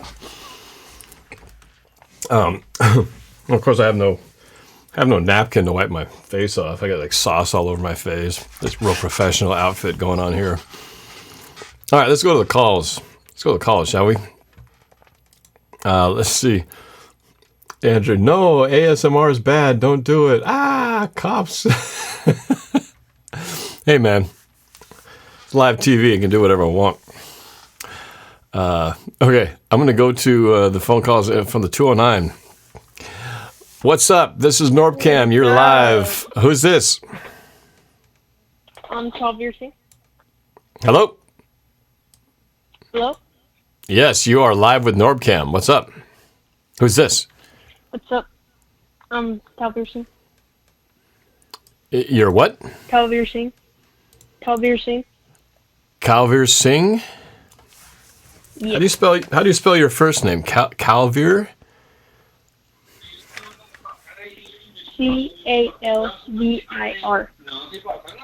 Calvir. Okay. All right, Calvir. What's on your mind? First time caller, I take, yes? Yep. All right. What you got? What's on your mind? Yeah, first I got to ask, are you a Seahawks fan? Are you a Seahawks fan? I assume you are. Nope. Oh, you're not? Dun, dun, dun. Who are you a fan of? Niners. Oh, we've got another Niners fan in the house. Okay. Yep. All right. So what compelled you to call a Seahawks fan's YouTube channel phone line? Just the fact that I want to get your opinion on how do you feel about the Niners pick of the defensive tackle that we took? How do you feel about that? Or do you think we should have took a receiver? Well, I could have seen you guys doing either move would have made sense. I mean, you lost key players at both positions, at both a wide receiver and at defensive tackle as well. So, you guys had one of the best defensive front fours last year. And to, supplement the loss that you had from that line, it makes sense to try to reclaim that because obviously you guys made it to the Super Bowl. A lot of it had to do with the front four that you guys had there. So I could see investing in the defensive front makes a lot of sense. It makes it a lot easier for the secondary and for the linebackers if you have a good, strong front four. So I think that makes sense. On the offensive side, yeah, you guys, Jimmy G, I've always been critical of him. I think he had a chance to win that Super Bowl and overthrew. Wasn't it Sanders who he overthrew? That would have been a touchdown if he threw that ball in the money. And Sanders is now gone, if I'm not mistaken, right? So. He went to the Saints for like a 2-year deal. Yeah, so a window of opportunity there for a great player, so close to having a Super Bowl win. That play might have been the play that could have clinched it, but it didn't happen. I think that move to shore up that defensive line makes a lot of sense. So I'm not thrilled about it because all that means is more pressure on Russell Wilson to have to deal with more guys coming after him. Hopefully we can keep up and keep you guys off his back. But the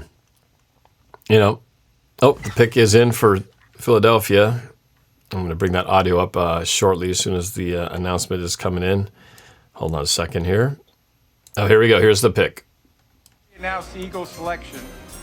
I want to personally thank our fans for your contributions to the NFL Draft-a-thon. If you're able to give, we encourage you to go to NFL.com/relief to contribute to those most in need. And we thank you again for your support. With the 21st pick in the 2020 NFL Draft, the Philadelphia Eagles select Jalen Reagor, wide receiver, TCU. Okay. Philadelphia Eagles select a wide receiver, Jalen Reagor from Texas Christian. Jalen Reagor. Every time a defensive end is not chosen, I do a little dance in my head. That's good news for Seattle. Let's take a quick peek at my list here. Jalen Reagor was number 5 on my list. There was a couple of guys I had ahead of him, or one, but that's pretty much in order so far of most of the wide receivers on the draft board. I would expect them to take Justin Jeffries. You're expecting them to pick up who? Justin Jeffries from LSU. Mm-hmm. Oh, Yeah, Justin because, like, Justin Jefferson. Justin Jefferson? Oh, Justin Jefferson. Yeah, my bad. Yeah. Well, obviously getting another target, a nice speedy target for Carson Wentz. Watching a few highlights right now of this cat.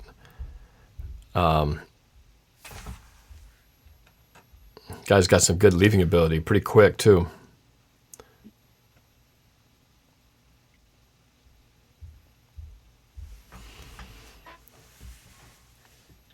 But Interesting. in reality, I don't want the Seahawks to get what they want. You don't want to this. say it. Okay. I want the So Seahawks to get a defensive end. you want the Seahawks to get a defensive end? Is that what you said? I don't. You don't want them just to get one. Well, right now it looks very likely Yeah. that one will fall to us because we have only seen one defensive end. Oh, I take that back. I guess I missed the Jacksonville Jaguars pick. Was that an edge rusher, actually? Maybe they did get a second one there. Oh, they did. There was that the pick by the Jacksonville Jaguars was a defensive end. So there's only been two that have come off the board since in this first round. Since I don't have a lot. I think, man, they got all these options. I had Curtis Weaver from Boise State on my board. That's who I picked in my mock draft. I think it'd be pretty cool if they picked him just because that's what I picked. But I think a lot of people want them to get YGM, Yetur Gross Matos from Penn State. Excuse me, but I don't know. They got a lot of choices here, including running back at Jonathan Taylor. I think that'll be the most compelling, interesting decision to make, and I think it's going to happen because I don't think either of these guys are going to be. There's going to be someone. One of these choices is going to be on the board. Unless suddenly everybody goes to town on defensive ends here. But Patriots, Minnesota Vikings pick is in at 22, and the Patriots are in on the clock. We're getting ever closer, 5 more to go. I got to ask you a question. So, as a 49er fan, how did you feel? You guys lost the Super Bowl, so I know you obviously were brokenhearted. But what was your feeling as far as why did the 49ers lose that Super Bowl, in your opinion? I knew you were going to ask that at one point, but at some point, I feel like it was kind of rigged. Because rigged. Because the last touchdown that they scored to take the lead, I don't think that should have been a touchdown. I think he was clearly out before he crossed the plane. And that pass interference call was a pass interference call. I at first thought it wasn't, but it was. But other than that, I feel like the touchdown was the game decider, and I feel like that's what changed the whole outcome of the game. So I honestly think that we lost because of that touchdown. Because if Jimmy G because I feel like Jimmy G had so much pressure on him because of the fact that they scored and they had a 1-point lead. Because you know that he has a lot of pressure. They rely on their run game, and at some point I feel like Kyle Shanahan went away from the run game. He should have stick with it. You got to chew off the clock and get that run game going. They didn't. They just stopped doing the run game and just passed it 3 straight times when you could have just ran that ball down the field. They could have stopped it. Chris Jones had nothing on them. Chris Jones wasn't really doing anything. So right. Until they started throwing the ball. As a team. So who do you blame? I mean, okay, so I would not say that it was clear that the Chiefs player was out of bounds as he went. It was very close, but they showed it from multiple angles, and there was never any clear-cut angle that showed that he was out of bounds before the ball crossed the plane. I mean, just being real about it. I was looking at it very carefully too.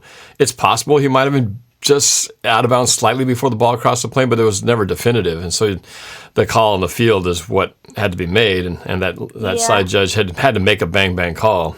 And I don't think it was a bad call. I've seen worse calls made. Yeah, it was close. And I thought at first in real time, I thought, ooh, I don't know if he was in.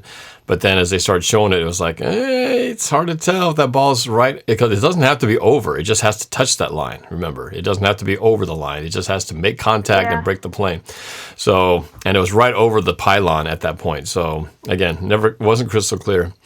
But what I hear you saying then is that the fact that Jimmy G was under a lot of pressure, which you felt like that wasn't fair because they should have run the ball. He should have been under that pressure, which tells me you're saying is that Jimmy G doesn't really have the ability to handle the pressure, because it sounds almost like you wish he wasn't in a pressure situation. So, and he didn't deliver when the pressure was at its highest. When he had to make that throw, he didn't get the job done. So I don't know. Are you feeling like Jimmy G is not your quarterback, that you don't have the confidence in your quarterback moving forward, or do you feel like you're all in with Jimmy Garoppolo? Well, you're gonna kind of have to be. I think I'm all in for Jimmy G. It's just, the thing is that, like, it's the Super Bowl. The man is playing in his first Super Bowl. It's just like, it's like taking a rookie to this. It's like when a team reaches a Super Bowl in like a long time with that type of QB, it's like another Colin Kaepernick situation. It's like they have like a quarterback that has been in the Super Bowl but hasn't really played in it. And, like, he wasn't really doing that good in the passing game either. Like, they weren't dominating and they weren't doing that good because, like, Kendall Fuller was shutting them down, which they lost in the offseason, which was a big loss for their team. But Kendall Fuller was hold that thought for a second. The pick is in. We're going to get the announcement right here. Is in, and Roger Goodell is going full skull with the Vikings fans. Let's go. Come on, let's go, Viking fans.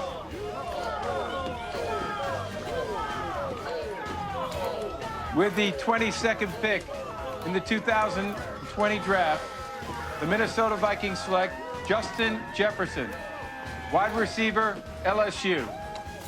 Justin Jefferson. We were just talking about him. Oh my goodness. That's what I wanted to take. Justin Jefferson. It's funny, like you called it out and immediately he comes off the board. The Vikings take Justin Jefferson, wide receiver out of LSU. We were just talking about him in our conversation. Well, sorry to tell you, he's not going to be there for your 49ers after all. Good news for Seattle. One more slot gone. A receiver position who we are not really looking to beef that up too much. And once again, defensive ends are stacked on the board, waiting to be picked, and we are now 5 picks away. 5 picks away from the Seahawks coming on board. I want to encourage you guys, if you are able to, call in the number as you see on the screen, 515-606-5121, code 696153. And join in the call. I'm going to turn on everybody's lines at the same time when we are about to make the pick, and we'll have just a big open party line so we can all cheer or boo or whatever when it all happens. This is a good. I think this is a good move for the Vikings.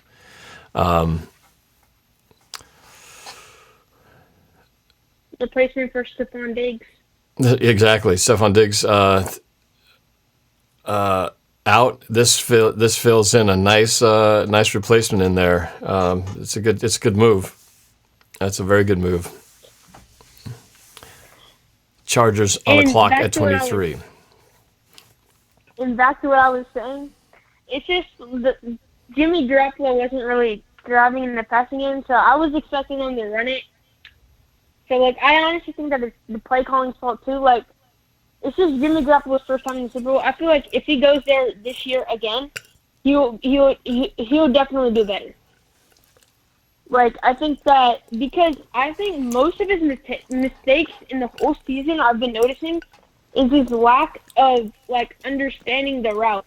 It's like having the like when they sign Marquise Goodwin and like Deebo Samuel, because they're burners. Like they could burn their corner. It's just the lack of him understanding the fact that the safety is going to come out and help and everything. Like I've seen highlights and I've seen that Jimmy G Like because the offensive line, Joe Staley's probably going to retire in the next 2 years. So we're probably going to need a tackle. We already got our other tackle on the other side, Mike McGlinchey. He's the franchise piece. We really need to re-sign Kittle, too, because Kittle's a free agent next season, I believe. Yeah, I think Kittle wants to stay, but he probably wants some money. And for sure. according to the salary cap breakdown, we have the third lowest amount of salary cap in the whole league. So that alarms me a little bit. So I see why they're trying to move players like Marquise Goodwin, because he didn't play he played less than half of the season. He had personal reasons, because I believe his wife was pregnant or something, so he didn't play. So I can see why they want to move on from him. It's just I just don't know. I just don't know what the Niners will do with the 32nd. All right, so they're not quite ready to announce it. Anyway, as you were saying, well, all right, here's my thoughts. First of all, I don't think... So, I don't know what the Niners are going to do next. Yeah. There's definitely some needs that they need to address. Yeah, wide receiver, definitely one of them. But my reaction to what you're saying is I agree. I don't think the play calling was very good. That's not the first time Shanahan has probably been guilty of not calling better plays, especially when he's had a lead. I think about Super Bowl 51 with the Falcons, where they had the game in hand. They had beaten the New England Patriots, and all they had to do was not lose yardage, and they would have kicked a field goal and put the game out of reach, and they blew that. So play calling, I agree. They needed to run the ball and stick and commit to the run. They didn't do that. Second one is here's the pick. So hold on. Third pick in the 2020 NFL Draft, the Los Angeles Chargers select Kenneth Murray, linebacker, Oklahoma. Kenneth Murray, linebacker out of Oklahoma, goes to the Chargers. Okay. All right. I'm okay there. They took Justin Herbert, right? What's that? They took Justin Herbert, right? Yes, they did. At quarterback? Yes, they did. I wonder who they're going to start. Is it going to be the veteran, Tyrod Taylor, or is it going to be the rookie? That's a good question. I would think. Well, I mean, we've seen situations where they didn't start a first-round draft first-round draft pick right away. But I would think, given the situation, given the new stadium, the whole environment in Los Angeles, I think there's going to be a pretty compelling reason to want to get as much buzz going for this team, and I think the best way to do it is you roll out your brand new shiny new toy to call the shots. But that's just me. Yeah. Okay, so play calling, quarterback. Yeah, I guess you could excuse the fact this is Jimmy Garoppolo's first Super Bowl, but a lot of people say, well, this is his first year, even though technically he was with the team prior to that, just not a full season. But, how ironic he got injured to the Chiefs. Right. Yes, that's and true. Choked against the Chiefs. Yeah, that is a good point. I don't know. I guess from what I've seen of Jimmy Garoppolo, I think he is a good quarterback. I just don't think he's a great quarterback. I think he does struggle in pressure situations. I saw that in the game when the Seahawks beat you guys in San Francisco. He had an opportunity to win that game. And we beat you at the last game of the season? Yes, I don't give that to. It wasn't at the hands of Jimmy Garoppolo for winning that game. Your defense, is what got it done. And really, it was Greenlaw. It was Greenlaw, but more what really caused us to lose was our own stupidity that got in the way of our own ability to get in the end zone. But that's a whole other discussion. But I'm going to say right here, I already predicted that the Cardinals, I think, are going to leapfrog the 49ers in the NFC West this year and edge out the second place position ahead of the 49ers by like a half a game. And the Seahawks will go back to being division champs in the West. That's just my very bold prediction at this point. But we'll see what happens. But I do not see the 49ers going back to the Super Bowl. Why do you think the Cardinals will leapfrog them? Like, they only got DeAndre Hopkins. I just think that's overhyped. Like, DeAndre Hopkins and like a second-year quarterback. Like, DeAndre Hopkins is gonna have to still go. He's gonna have to adapt to the conditions of Arizona too. Like, the Houston Texans have a very different type of play calling. Like, Arizona is very different. Like, Kyler Murray's O-line isn't very good, and I could see the Texans O-line not being that good, but it comes down to the experience.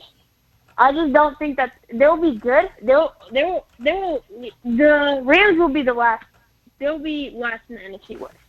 I agree with that, but I don't think that the Seahawks will be number one, because what changes have they made to their team? Who have they brought in that's made a big difference? Like, they're gonna bring in who did they pick up in free agency? Well, they picked up the cornerback from the Redskins. It's escaping my name for a second. But they brought the cornerback in. They also got Philip Dorsett from the Patriots. But I'm not even looking at that as the reason why it's going to put us over the top. What we were missing that I think would have put us over the top, we already had last year. What we didn't have is healthy versions of them. If Will Dissly stays healthy enough to play through the last part of the season into the playoffs, I think the results are very different. If we have two of our starting running backs healthy and playing, I think that changes what happens in the playoffs and at the last game of the season. We just need those guys to be on the field. I think we had the team, if they could have been healthy, we already had enough to put us into a much greater position. Now, there's no guarantee they will be, but if they can be, and then you add the additions of yet to be determined players coming up in the draft and whatever free agency moves are left, I think that just helps put Seattle that much further ahead. And every team loses something in free agency, and every team gains a little something in the draft. But you still got your core of what's already there. And again, we had one of the worst timed injury bugs to hit our team in the entire NFL at the time that it happened. I mean, how many teams do well when your entire running back stable has completely been decimated and out for the season? I mean, very few teams can succeed and go deep or even make the playoffs when you've lost your entire running back section. I mean, that just rarely happens, and it happened to us. So these are a lot of the reasons why I think, Seattle's team was not that far away. We just lost some of our key pieces at the worst possible time. So, that's why. And I've said that on the record, saying that I think that the tight end, Will Dissly, and now with Greg Olsen, if those two guys can come back and stay relatively healthy and be available at the end of the year, I think that's going to be one of the most impactful positions. Much like you guys with George Kittle, we saw how important a tight end who can also block. And Will Dissly's not George Kittle, but he's a nice, maybe slightly level down version of what he can do and what he can contribute to the team. And he did that when we started the year last year, and the injury knocked him out for the rest of the season.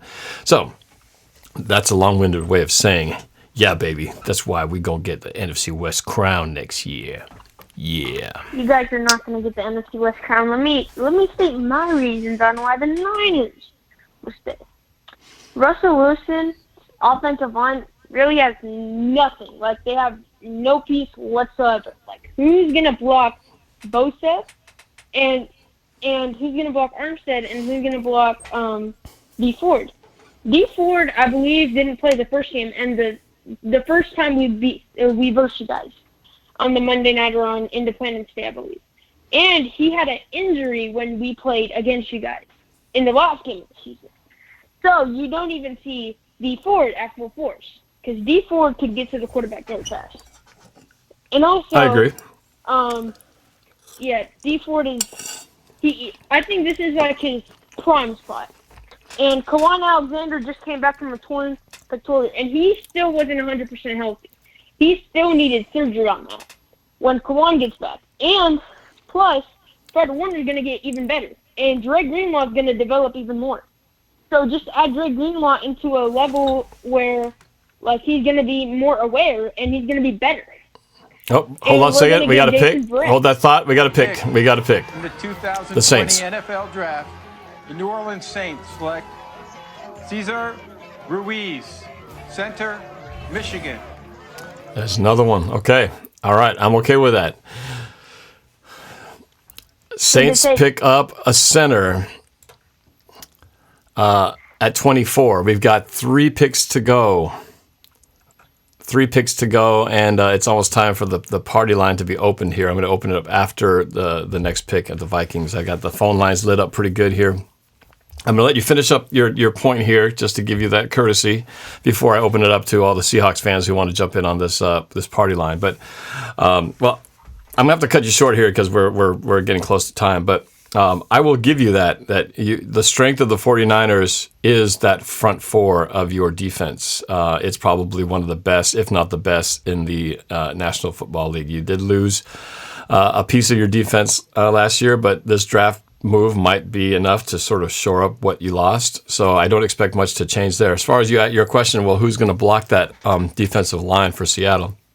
Well, we brought in a ton of new guys in. Granted, none of them are like earth-shattering names, but we have made a ton of investment in players to compete at the offensive line, and the draft hasn't even completed yet. So while I don't think it's going to match the level of what your defensive line is, because yours is at a level that I think is rarely matched by anybody, I think will be enough. We survived it and nearly beat you guys, but if not for a few inches on that final game of the season last year. And if we had won that game and gotten into the end zone, that would have been the NFC West championship or NFC West division title would have gone to Seattle, and that's how close it was. So all that being said, and of course the injuries that I'd already mentioned that we were dealing with, I think were far worse. We were a far worse damaged team at the end of the year last year than the 49ers were. Granted, both teams had injuries, but I think ours is way more catastrophic than the level the 49ers were, which is what shows how close these teams really are. But I think, again, with what we have, and if we can have some of these guys remain healthy and the second-year guys who have been relatively quiet in their first year step up, I think that would be enough. I'm not saying we're going to dominate. I'm not even saying that it's going to be a huge margin. I'm thinking that 1, 2, and 3 in the NFC West next year is going to be of the slimmest of margins, where I'm talking about maybe a game, half game that separates the 3 teams, while the Rams drop way down to the bottom. So anyway, we'll see what happens. It'll be fun to look back at this video and see how on or off either of us are with our predictions. But I appreciate your calling in, man. You brought some very good arguments to the table, and I would wish you good luck this season, but I can't wish good luck for the 49ers. So I'll just say have a great rest of your summer as it comes here, and hopefully we'll have a football season to talk about come fall. So thanks for your call, man. I do appreciate it. Okay. All right. Good luck to you. Good luck to you. 49ers, they can be on their own, but good luck to you. Appreciate your time. Okay. All righty. Okay. Well, that was an interesting conversation. Where are we here? We've got the Vikings on the clock at 25, and we've got the Dolphins and then us. So I'm going to try that. I've never done this before. Let me see how many lines we have. 1, 2, 3, 4, 5, 6, 7, 8, 9 at the moment. I'm going to open up. Niners move up and take the Vikings pick. Wow, just as I was finishing up my call with the 49ers fans, the 49ers make a big move here to snatch the 25th pick in the draft. Interesting. I wonder what they will do. Maybe this might be their moment. They go for that receiver position that we talked about. If I were a betting man, I'd say that's what they're going to do. That they might pick a receiver such as Laviska Chenault Jr. from Colorado, perhaps. Or Michael Pittman Jr. One of the two juniors. I bet there'll be a junior in this pick here. We'll find out. And the pick is in.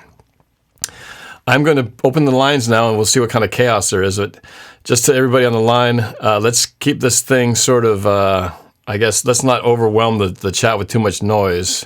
My goal here is to have it so we can all have a big reaction, and I'll try to call people out if I want to hear from a particular person. But here we go. I'm going to open up the lines. If it's not too chaotic, I'll leave it open. If it gets too crazy, I'll turn it down so there's not just a bunch of noise. But here we go. I'm going to open up the phone lines right now. What's up, everybody? You guys are being... Hey. Everybody's joining in. Party line here on NorbCam of the 2020 draft. All right, welcome, everybody. I see Seahawks Martin here. Ori's here. Jeffrey, Jason, Lewis. And the pick is in. I'm going to mute you guys for a second to get the commissioner. Going with another first-round pick. Here we go, 49ers. Oh, got to do my thing. The Minnesota Vikings have traded the 25th pick to the San Francisco. Let's go, baby! Come on! Give me that receiver. Give me that receiver with the junior in his last name. Let's go. Brandon Ayuk, wide receiver, Arizona State. Okay. Wasn't a junior, but we did say we need a receiver, and we did get one. Yee-hee! We're going to win. We're going to dominate. Bye. Harry went there a year ago when he went into the, I believe, the last Brandon Ayuk. Patriots. He was on my number 9 spot on the wide receiver core in the top 10. But what's really okay. All right, back to the phone lines. Let's bring them open. So we are at the 26th pick. We are on the on deck circle. What's up, everybody? How you guys doing? Safety, running back, and wide receiver. Not at all. All right, let's see if we can get some organization to this chaos here. So, guys, I'm keeping track with the ESPN coverage, and it appears one of the Jonathan Taylor defensive ends. I can't videotape the pick while calling. Jonathan Taylor. I think I'm just going to listen in on the phone call and see what No, everybody's talking Jonathan. about. I would take Cam Akers over Jonathan Taylor. I'd go Montos right now. Cam Akers could catch the ball and act like a wide receiver as well, better than Jonathan Taylor. It's the line that opened up. Pick 27. I hear you guys well, and I hear. Hey, so I you guys, think I'm gonna have to get off the line. No.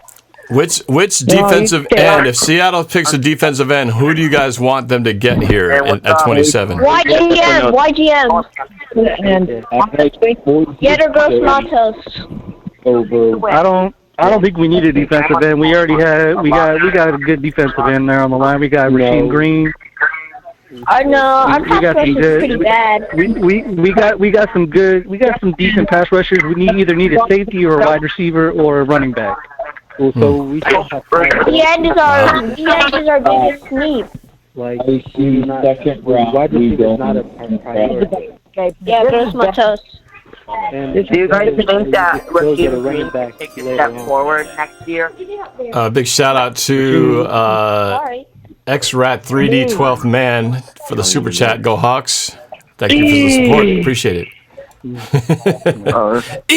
Let's make that impression. I see if Rasheem Green already made a leap. He was a huge cause of problem. Rasheem Green has been very productive, but I don't think he's the answer at. I don't think he's our answer at pass rush though. Do you guys think Rasheem can take another step forward? I think Rasheem got really fit. Rasheem got really fit in the offseason, and he came in last season causing a lot of issues, and I think he'll get even better this year. Hopefully he can get like 7-8 sacks. That would be really good. They barely talk about Rasheem. I mean, with a running back, I think our three main concerns is a safety, wide receiver, and running back. Running back, I would take Cam Akers over Jonathan Jonathan Taylor. Why do you look at receiver as a need, as one of our top needs? Seattle better not trade back with two really I'm looking at wide receiver because all we have is Lockett, DK, and Dorsett. That's all we got. We need a big man. We need at least someone that's at least 6'3", 6'4", who's got good speed, who's got good hands. That's what Michael Pittman is, and he's a great red zone threat. The boy can lead. Yeah, so we can worry about receivers later. There's like, Hey, don't give up on David Moore yet, guys. Don't give up on David Moore yet. Kevin Clowney. I think our defense needs a lot more help than our wide receiving core. Davion uncooperative with the Seahawks. Yeah, it doesn't look like we're getting Miami Dolphins on the clock at 26 while we eagerly await 26. One more pick to go. That's why I could see Clowney doing some humble pie. He's got another defensive end. His contract, he's now only asking $13 million. If we get another Oh yeah, you did forget. I'm not sure who was talking about how we don't have any receivers, but David Moore too. Don't forget about David Moore. I just think Michael Pittman would be a better fit. Plus, this is a very deep draft in wide receivers, so we could still get one later on in the draft. How many of you guys are going to be disappointed if the Seahawks trade back?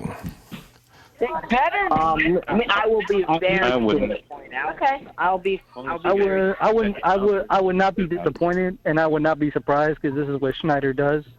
I wouldn't be surprised either, but they cannot get rid of this opportunity. Hey, Norm, you hit 300 viewers. I know, I saw that. 300 people watching this crazy thing. You should try. There's Those are funny, dude. Oh yeah, Chrysosimo's got a lot of work to do. 300 people tuning in to listen to you guys all talk with each other. It's awesome. They want to add another game to the season.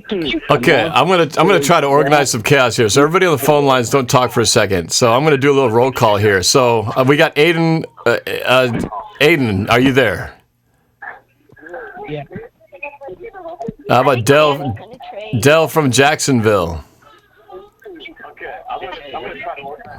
Okay, never mind. I feel like a substitute teacher in front of the classroom.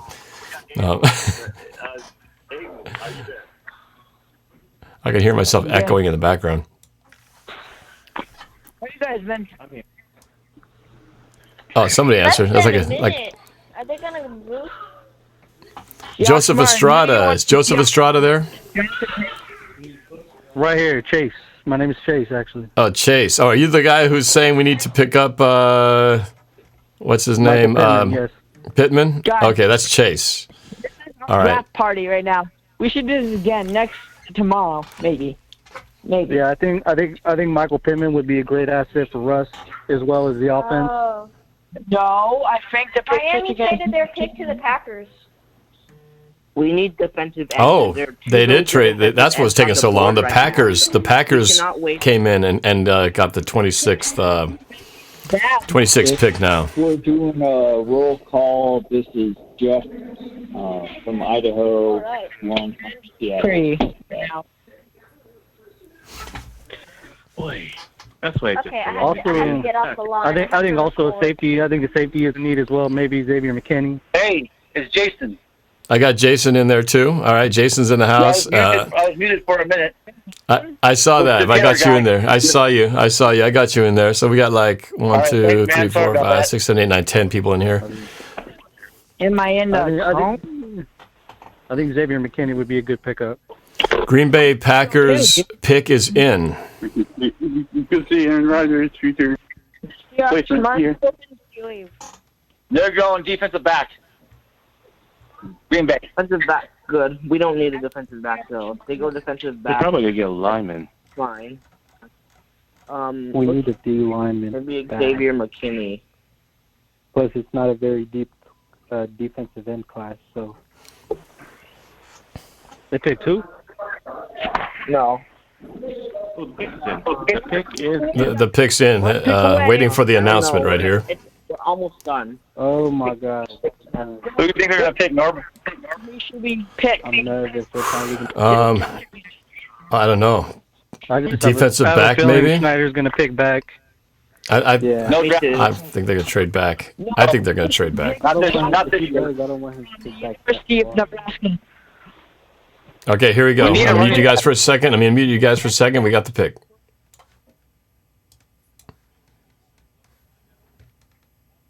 Going to do. Again, they moved up in a trade here with Miami. Miami will only have 2 first-round picks. Here is Green Bay. Let's find out where they go. We've been waiting all night for this. Let's go. Here we go. Green Bay's pick at 26. Moving up. The 26th pick to the Green Bay Packers. With the 26th pick in the 2020 NFL Draft, the Green Bay Packers select Jordan Love, quarterback, Utah State. Wow. This is fascinating because I Wow. believe Aaron Rodgers is the same age.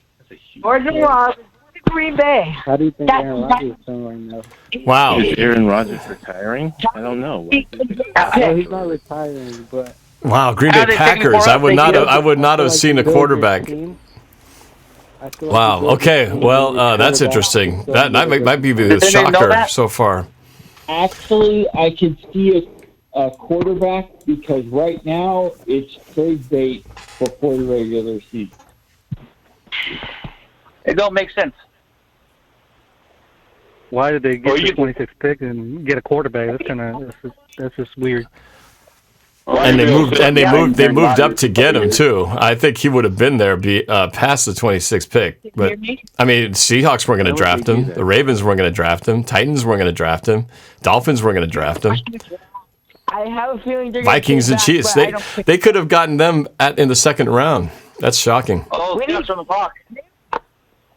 Seahawks are on the clock. All right, on the clock. We got 300 people watching this stream right now. We've got a bunch of you guys here on the phone lines. Excited to see how many do you guys think we're going to trade back? Who says we're trading back? Not me. I wouldn't put it past Schneider though. Jordan Levy. They are not trading back. All right. Jordan Love. All right. This is AJ Tomato. Jordan Love is going to be drafted, buddy. I already did. Jalen Hurts is our next quarterback. The Patriots' next pick. They picked a quarterback?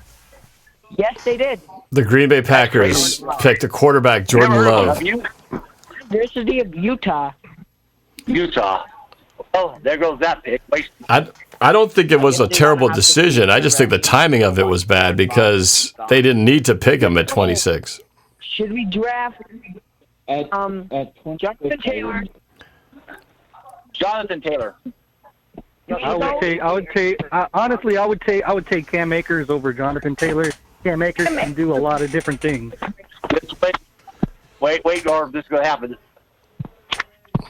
We're going to find out. I'm excited to hear the reason I'm bringing you guys all up in here. I just want to hear the collective reactions when the announcement is made, and we find out if we're actually drafting somebody or if we are going to have to wait till tomorrow. How are you guys doing this year? Yeah, I think Cam Akers would be a better fit than Jonathan Taylor. Videos, Norb. Who's Akers play for? Florida State. Oklahoma. Maybe. FSU, Florida State. FSU. Florida State running backs are not that good. We gotta see. He actually had Cam Akers actually had a 2,000 yard rushing season. Look at my guy, Jonathan Taylor. The second round for us. But I see. Oh my God, Dalvin Cook is from Boise. Come on, Taylor. Make me the hero of the draft. 4 minutes, please. Have the 4 minutes tick away. 4 minutes left. Seahawks on the clock. I honestly choose Cam Akers over Jonathan because Cam Akers can catch the ball as well, and he's got great speed. One thing that was brought to my attention, though, is that Jonathan Taylor is very, very durable, something we have not seen in our running backs lately. I said that first. Yes, you did. Thank you for bringing that point up. That's you, Jason, right? Jason from Washington State, California. It's crazy. Seahawks still on the clock. Seahawks on the clock means they're still thinking about it, or they're negotiating with a team to trade back right now. No. Taylor. I think Tampa Bay is going to trade away a lot. I know. Do and now. Seattle from this time really good. Whew, this is taking a while. Something tells me that they're talking to other teams. I have a feeling Schneider's about to pull another one. It's taking too long. They're probably trading to Kansas City. They're going to pay Kansas City for the first round pick, probably. And not Kansas City. I see either Tampa Bay because they want to push or Carolina because they don't have the quarterback they need yet. I'm turning on the lights to my Seahawks hat right now. Pick is in. The pick is in. Okay, all right. We are not trading back. Okay, here we go. Seahawks pick is in. We are not trading back. All right, I'm excited to see the reactions on the phone from all you guys who've called in. The reactions in the chat. Almost 400 of you guys watching this right now. Here we go.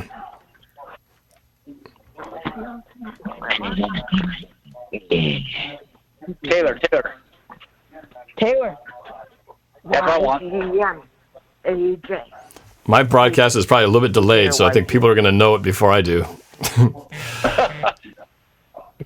So there might be a delayed reaction from my part. It still says on the clock on the broadcast. It does, but no, on the TV broadcast it says pick is in. And I got a million people in the chat saying the pick is in. Why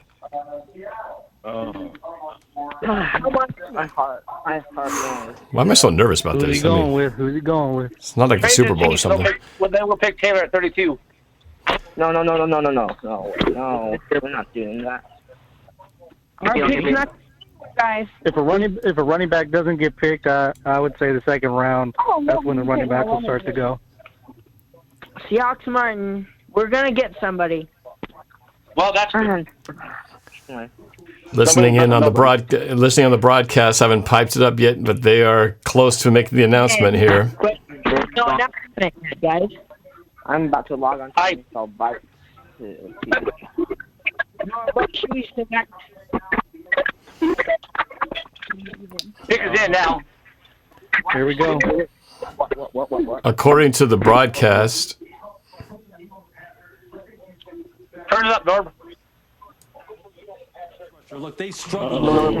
they're talking about pass rush. I don't know if you guys can hear this. You can't hear it, can you, the broadcast? Is there anyone that's really sticking out right now? I mean, really, it's going to take the best player available. But if they're going to go for positions, maybe they can adjust that. See if they can get a pass rusher here that they can develop and really help put some heat on the passer like they used to back in the days when they were winning the Super Bowl.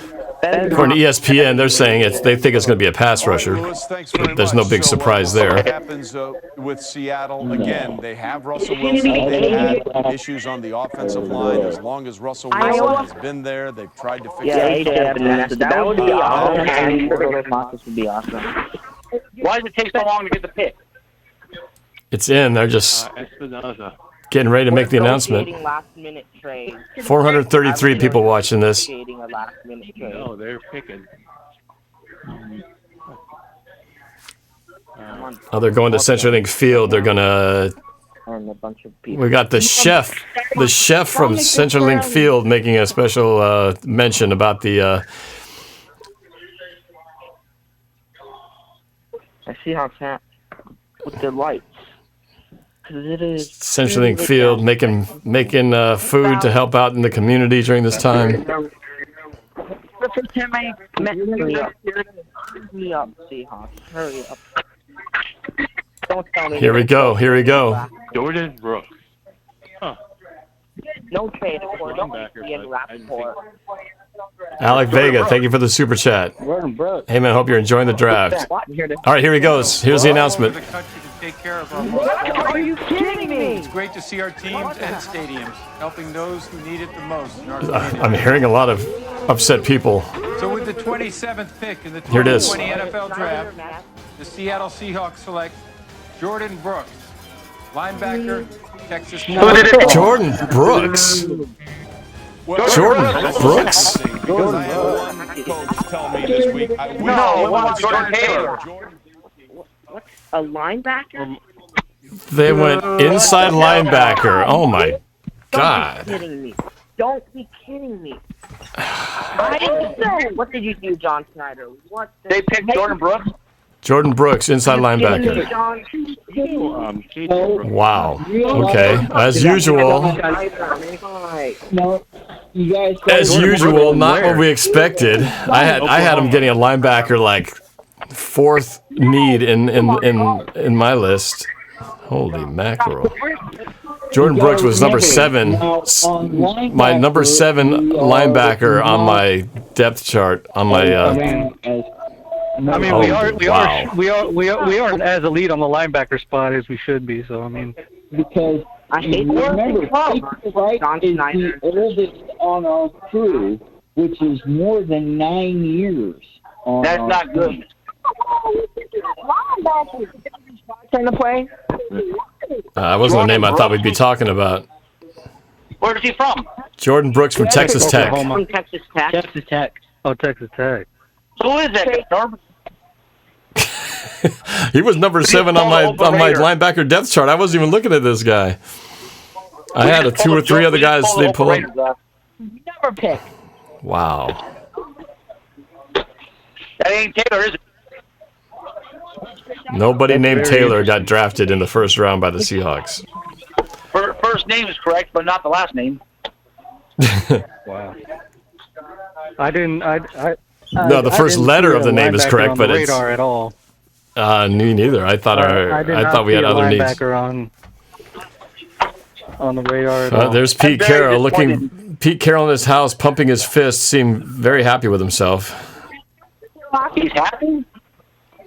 Well, they obviously did their homework. With John the guy Schneider's. Pete Carroll wanted to pick John Schneider's in his house there, clapping. Wow. There's obviously something about the guy they like, so. Hey, I was saying this could be a sign of what's going on behind the scenes because we still know the defensive end, there's a lot of things yet to be determined. The Clowney's fate is yet to be determined. There's still a couple of big names out there floating around. It's very possible the Seahawks have an inside track on some of those guys. Ngakoue, I mean, Griffin. Could that be the sign of either That's what I'm saying. Ngakoue or that's what I mean. Or getting back Jadavion, could that be the big sign of not grabbing a DE? Or both. That's what I was saying. That maybe instead of looking at this as a negative, maybe this is a positive that they're getting their defensive end help elsewhere. And this is, because those are the only 2 signs I actually see of them not grabbing a DE. They're either trading for Ngakoue or Clowney's coming back. That was bad. That's a bad trade. I was so mad at first when I saw Jordan Brooks, but now I'm a bit calm. I would rather actually have Ngakoue because he's 2 years younger. There's not a lot of injury problems, and he's a beast coming, and he's a beast pass rusher. 4.54 Let's just get them both. 240. 37, Richard Sherman. Oh, that's still shocking, though.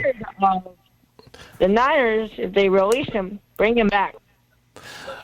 Even all that said about the defensive end situation, if they do have plans in free agency, I still would have thought they would have gone in another position before going to linebacker. Even running back. I thought they would have I would have thought at least safety as well as Xavier McKinney. It's funny. I thought the big question that would have to be asked is, okay, if they're on the board, do you take the defensive end or do you take the running back? And they took neither.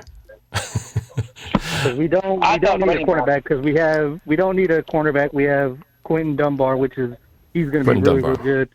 I think we need a safety as well. I think we need a safety back there, another safety, and then running back, we need another one because coming from last year, all of our running backs were injured, so it won't hurt. Somebody Get another one. on the mock draft, they had Zach Bond going to Seahawks number one. I don't know who that was. Well, the Seahawks still could. A lot of unpredictability. You know, the Seahawks draft. still could get one of these defensive ends and even a running back at this rate in the second round. So how many draft picks do we have in the second round? There's two second round draft picks we got. Does anyone I'm trying to see what number those guys are. that we should fire John Schneider? Can we trade both the second round picks to get back into the first round? That would be stupid. Why? That would be stupid. Because you don't trade 2 second round picks when you can get 2 players for one. I agree. Their next pick would be 59, so they're not going to pick for another. They're late. They're late into the second or mid second round. It's going to be. That was a lot of unpredictability in the first round. I did predict the Justin Herbert signing. Wow. I did not see Tua Tagovailoa going number 5. I mean, number 5 to the Chargers. Come on, dude. I predicted Justin Herbert going to He the went Chargers. to Tua went to Miami. Herbert went to Tua went to Miami. to Chargers. Herbert went to the Chargers. To the Chargers. Herbert's more, I would say, yeah. I think that was a good pick for San Diego because Herbert's got a good arm. I agree with you. Jordan Brooks. Even though I hate Oregon and I'm a USC fan, I think Herbert's a good pick. Chiefs won because Holy mackerel. Garofalo is a bad quarterback. I don't like him. I don't like So, Garofalo, but I like him. shout out to XRAT 3D 12th man. Thank you for the super chat. He says, "Wow, okay, let's get ready to rumble, Pete." Yeah, he's our guy now. So, Well, it says he struggles on coverage. I was surprised the Redskins didn't draft a quarterback. They need a quarterback. That's ridiculous. guess you shouldn't be surprised Or though. Or at least the Raiders. Should have took him by Jonathan Taylor guy. Gets traded. Does anyone think John make a Schneider is doing a really bad job? I think John Schneider's done the job he needs to do, and he's done it well. Patrick Queen, guys. Patrick Queen. All right, here's the Ravens pick as announced by the Man commissioner. of the Year award is our highest honor, and you, Calais, are truly a role model to all of us. And congratulations on being a Raven. With the 28th pick in the 2020 NFL Draft, the Baltimore Ravens select Patrick Queen, linebacker, LSU. Wow, another linebacker. Sherman and freaking... So back-to-back linebackers. What time does the draft start tomorrow? Good question. I think it's around the same time. Sherman needs to retire as a Seahawk someday. Oh no! Is this the first? Is this going to be the first draft where no running back was selected in the first round? I hope so. It's very possible. I thought there was another draft. I thought there was another draft where a running back didn't get selected. Not that long ago. Because there's a Are lot, you doing this tomorrow? Yes, I'm planning to. Never call in session. I mean, there was a lot of wide receivers available in this draft. A lot. But Jared Goff's thoughts on Justin Jefferson going to Minnesota? I think things will get really interesting in the second round. Like that because they lost Diggs, so they replaced Diggs with Jefferson. I like Stephon Diggs. I want to see another trade. face Now, the who Seahawks will the Titans choose here? Do we got 3 7th-rounders? I think we have a sixth and a 7th round. How many? Do we have 3 picks in 1 round? YouTube channel, Chris Asimo's Corner. No, the only multiple picks we have is in the 2nd round. 2nd round, we have 2. Oh. Unless they trade back and get some more. But right now, they only have 2. Well, we're not trading back. We're going 4.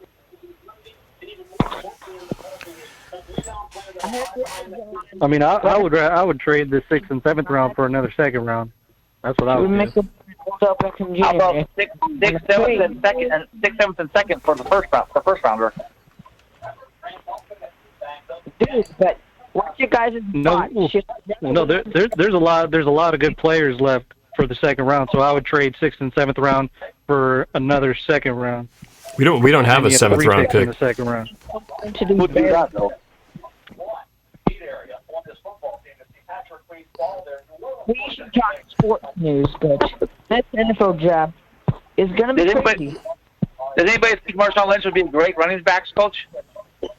Yeah, I think he'll come in with 1 more year, maybe retire as a Buffalo Bill. No, I mean him being a running backs coach. Buffalo Bill consider signing Marshawn Lynch as a running backs coach. I don't know if he's much of a coach, but he should just be a cheerleader on the sideline. With his bag, he just needs to sit on the sideline with his bag of Skittles. Yeah, exactly. He'd just be in there, just hanging out with the players. He just doesn't even need a title. He'd just be dude on the sideline. That'll be his title. Motivational speaker. Yeah, exactly. 4-0, we got Marshawn Lynch. It could be the sideline dude, the sideline dude who comes in for a 1-yard line play. I watch those videos all the time. It's so funny. I'm just here so I won't get fined. Those are his only words. Thank you for asking about my stomach. Should the Seahawks to run at Iowa's AJ Espinez?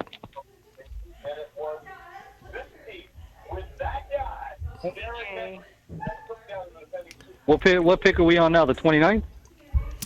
29 is on the clock. Yeah. Titans. We got Titans, Dolphins, Vikings, and then the Chiefs. I wonder who the Titans are going to pick. Chrysostom character, he's funny. How many first round That's right. Thank you very much. Chrysostom, you're a funny character. If you Damn right I'm funny. Don't you forget it. I think they had 2 first-round picks. This is their third first-round pick. Check it out. Tom Brady. No, that's 3, right?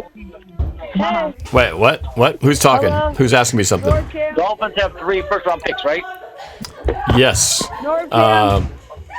What's up? Yes, this would be their 3rd first-round pick. I have a question. The pick is in. Yes, what's your question? NorbCam, I have a question for you. What's your question? Do you think the Seahawks I'm on the phone. with Jordan Brooks? Do you think Brooks was the pick to go for the Seahawks? I'm having a hard time hearing you just because it's very loud in this photo. Who's asking me the question? What's the name? Somebody has their TV on. You've got your computer on and it's echoing back. My name's Harper. Harper, what's your area code, Harper?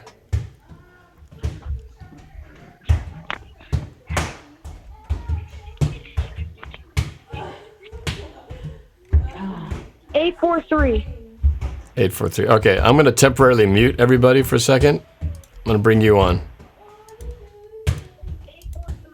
Muted. Unmuted. Okay, I think it's just you and me talking now. Is this Harper? Is this you? Yes, sir. Okay. All right. You had a question for me. Yes, so do you think Jordan Brooks, did you like the pick that the Seahawks did? No, not particularly, because I don't know anything about him, and I didn't think we needed that at this point. Hold on a second. I'm going to get the announcement by the commissioner. 2020 NFL Draft. The Tennessee Titans select Isaiah Wilson, tackle, Georgia. Isaiah Wilson, tackle out of Georgia, gets selected by the Titans. Not surprising. All these defensive ends not being chosen here, but that's wild. He's getting all emotional on there. Okay, so your question about our draft pick. Was I excited about it? No, not really, because I was thinking it was going to be at least 2 or 3 or 4 other names, and not that. So. Yeah, I wanted Patrick Queen or something like that, a better linebacker. I had other linebackers ahead of him, and again, I still thought that we had other positions that needed shoring up, particularly defensive end, defensive tackle. I mean, it was on my list eventually, but that certainly wasn't. I'm kind of nervous about how the Cardinals drafted Isaiah Simmons and then the 49ers drafted Javon Kinlaw. I don't know how the Seahawks are going to stop them with our offensive line. I know it's pretty intense what our NFC rivals in the West are doing. I want somebody to rush the quarterback, thank though. you for talking to me. I'm a huge fan. Oh, thank you. I appreciate that very much. Oh, and what was your name again? Oh, Harper Elliott. Sorry about that. Harper. Okay, Harper. All right. Well, I appreciate you jumping on here. It's been fun, man. Yes, sir. Thank you. All right. And you're from where? I'm from South Carolina. Way down in South Carolina. And you're a Seahawks fan all the way down in South Carolina, huh? Yes, sir. I'm a huge Seahawks fan. Wow. Are you born and raised there? Sure. Are you born and raised in South Carolina? Yes, sir. Oh. But Wow. I go to Seattle twice a year to go to a Seahawks game. I go to a game every year. How'd you become a Seahawks fan living in South Carolina? My dad, he is from Seattle, and he moved down here whenever I was born, and he just taught me to love Seattle. Oh, so you were raised right. I love that. Okay, that's very cool. Yes, sir. All right, and you're very polite. You're very well-mannered. I don't hear a lot of kids say yes, sir. That's very cool to hear. I like that. Yes, sir. All right, I'm gonna bring the rest. I'm really sure. I was gonna say I'm gonna bring some of these other callers back in. But what were we gonna say? Whenever the schedule comes out, I really hope soon that you make one of those singing videos of predicting the schedules soon. Oh, I definitely will. Oh, thank you. I definitely will. That usually comes out right before the regular season starts. But got a few. All right, you too. Bye. Go Hawks. All right, I'll bring the rest of the crew back. All right, I'm bringing you all back in here. You guys still there? You keep going offline. Yeah, I noticed that. Something happened with the stream, but I think it's back now. Had a little network hookup or something. We broke the internet. Okay, we're back. Hey, when you guys are offline, you guys are still able to talk to each other, right? When you guys are on hold. No, we can hear you. Oh, you can still hear me. Can you guys hear each other? Yeah, we can hear the people that are unmuted, but we can't hear you at all. Why are you making people? When you put it on mute, I mean, I can still hear you talking. So. Oh, so when I mute you, I just can't hear you, but you still hear me, and you still hear each other. Yeah. I mean, I can hear your conversation you were having with that young kid. Yeah, I can hear that. Okay, I gotcha. All right. Miami Dolphins picking at 30. Oh, I actually missed the Titans pick. Isaiah Wilson. Justin Herbert. Isaiah Wilson tackle that was by the Titans, and now the Dolphins are about to pick at number 30. Right. Yeah. The only USC player I saw even coming into the first draft was Austin Jackson, his offensive tackle. That's the only one I saw from USC. I got a question for Crisosimo.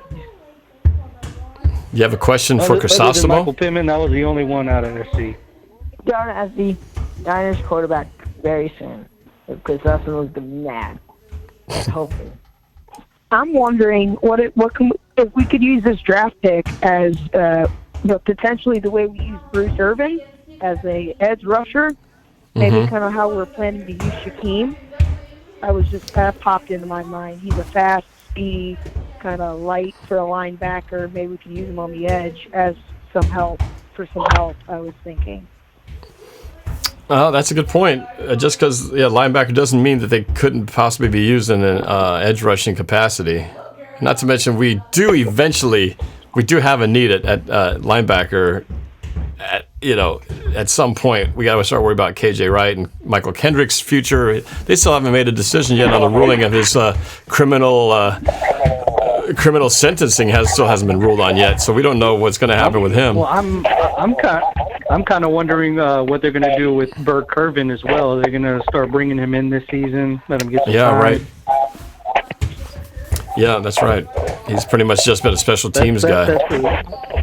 That's another. I mean, he was good on special teams, so I'm wondering if they're going to start incorporating him in the linebacker core this season. Right.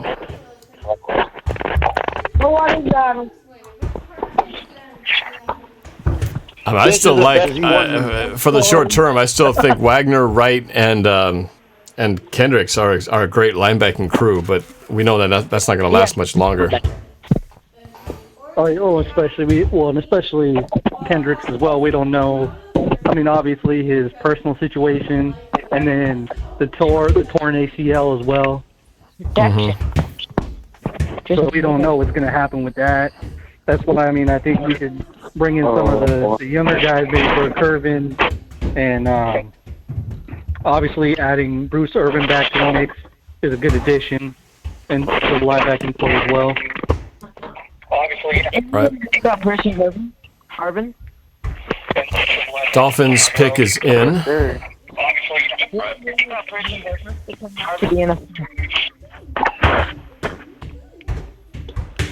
was wondering if we could make a move, kind of squad. What I would like to see is having Trey Flowers in the safety position, because he's not a cornerback. Yeah, no. I like Trey Flowers. I mean, he was a safety at, what was it, Arizona David Levin, State? thank you for subscribing. I appreciate it. Interesting. Trey Flowers in the safety position. Crisosimo is a funny guy. Because I know Trey Flowers. He played safety. Well, he was at Arizona State. I think he was Arizona State. I know Trey Flowers. He played safety. Well, he was at Arizona. Norb, can I ask you a question? Yes. The pick is in. I'm just getting ready to see if we need to go to the commissioner announcement. Now that we have Quinn Okay. Dunbar, What's your question? I can answer your question real quick. What did that Niners fan do to your daughter? That is yet to be determined. To be continued. The story has not been figured out yet. But you're gonna find out real soon, guys. It's gonna be really creepy and scary. Crisosimo will have a new quarterback. Jimmy Garoppolo sucks. I can answer your question real quick. Okay, here's the pick. 30th pick in the 2020 NFL Draft, the Miami Dolphins select Noah Igbenogany, defensive back, Auburn. Wow. Okay, somewhat of a surprise. Another.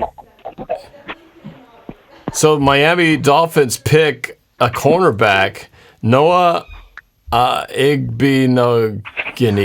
Igbenogany. Cornerback, CB. Cornerback. The Dolphins took a guy whose name is really hard to pronounce. Where did he come from? Auburn. Noah Igbenogany. You guys thoughts on Percy Harvin coming back to NFL? I heard the rumor. Yeah, I heard about that. I don't think Seattle wants to touch He did that. not come back to Seattle. But maybe we should give him another shot. On practice Even if squad. even if Percy Harvin didn't come back, he's not the same player anymore. He doesn't have that type of speed. Percy Harvin. We need to trade for Yannick, Jaguars' best player. Yannick something? Yannick Ngakoue. Ngakoue. Yep. Norb, do we play Tampa Bay this year? No, No, we don't. unless it's in the playoffs. I don't believe they're on our schedule this year because we just I'll played them check real last year.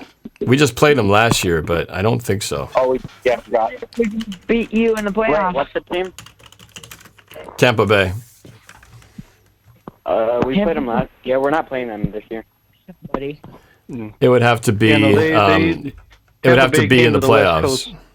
We're playing Yeah, They came to the West Coast. Yeah, they came to the West Play Coast. the AFC East. But I don't see Carolina being as dangerous, especially on the defensive side, anymore without Kuechly.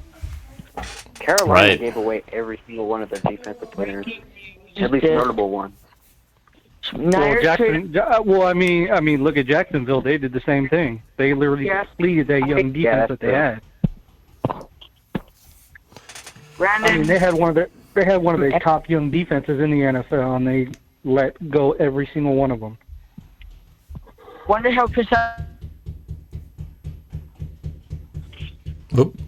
I lost you for a second. And the Is there a question? the Rams screwed themselves out of the draft because they traded for Jalen Ramsey. Guess what? We do play New England, though, without Brady. We'll beat them this year. We do play New England without Brady. Well, forgot Edelman, and then Belichick is going to. Do they even have a quarterback? Who's their quarterback? I don't know. We don't know yet. Draft one soon. I think they did. I'm not sure. Jared Stidham. They got that one guy who's like a journeyman. Whoa. Nobody. They're going to be 6-10 this year. Oh, we got it. No, oh, my lights are flickering in here. I wouldn't even give the Patriots 6 wins without a 2020 quarterback. NFL Draft. The Minnesota Vikings select Jeff Gladney, defensive back, TCU. All right, Lewis. On that side of the ball, on that side of the NFL, the only two teams, the two top teams, is the Ravens. Vikings select a cornerback. I know my light is on the fritz here. Vikings and Chiefs. Virus cases. And the Chiefs and the Ravens. Sorry, Ravens and Chiefs. So Yeah, the Ravens the and Vikings Chiefs are the the only Vikings two select a cornerback out of Texas Christian, Jeff Gladney. So more defensive ends still. We'll be able to win that one. Wow, so Trayvon Diggs hasn't even gotten picked yet. Wow. No. Either as a YGM. YGM should have been picked. The cornerback out of Alabama, Xavier McKinney and Diggs haven't even been picked. Wow. I had Diggs ahead of Gladney in this draft. Just ahead of Gladney, but I had McKinney and Diggs ahead of. I want to the last come down two to picks. 2010. What's happening with YGM? what's happening with all those defensive ends? Yeah, I've never been there. I guess the second round is going to be a lot more interesting because there's a shitload of players left. So I got a super chat from XRAP3D 12th man. Check my Instagram. Dun dun dun. Chrysostomos have a YouTube channel yet? Chrysostomos needs to get his own YouTube channel. That might have to happen. Yeah, that's right. Come on, Norb, get with the program. I need my own freaking channel. Was that the 30th? Was that the 30th or the 31st pick? That was 31st. We're on the last pick. The Chiefs are on the clock. The final pick of the first round of the 2020 NFL Draft. What am I looking Did the LA for? Rams get a new logo? I know. Yeah, they did. They did. It's funky. I saw it. I was like, what the heck is going on? What do the Chiefs even need? The Rams or the Texans aren't going to get into this first round. Well, the Rams lost their chance when they traded for Jalen Ramsey. They gave up a lot. They gave up a lot. They gave up they gave up the farm. And the Texans traded away Hopkins for nothing. First round pick for the Rams.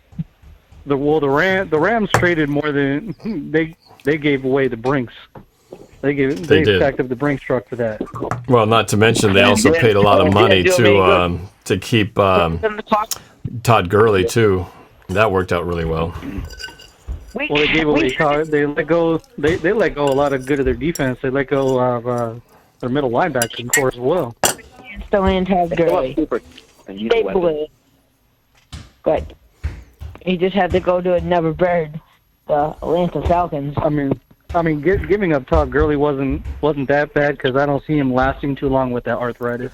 No, it wasn't. They had to do it, but the problem is they spent all that money renewing his contract. So salary-wise, they kind of hosed themselves. Don't they have to pay him $10 million? Don't they have to pay him $10 million? They got to pay him $10 million not to be on the team. Something like that. So Chiefs, Super Bowl champs coming up here. What? Somebody talking about me? What do you want? How's the weather down in San Francisco, buddy? I don't know. I'm not down there. I'm stuck up here. I just root for them. I don't live down there. I know. I'm stuck. Wherever Norb goes, I'm stuck with him. Kind of sucks. Did any of you guys get really excited when you saw Seattle actually pick instead of trading back? I got really excited, then I got really just depressed.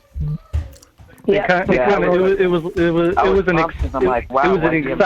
an exciting moment when the pick was in, and then it was just a why. It was one of those yes, no moments. Yeah, we have Patrick Queen and YGM on the board, and they take whoever it was. I don't know his name. We got back this year. Maybe take a chance on Shea Patterson.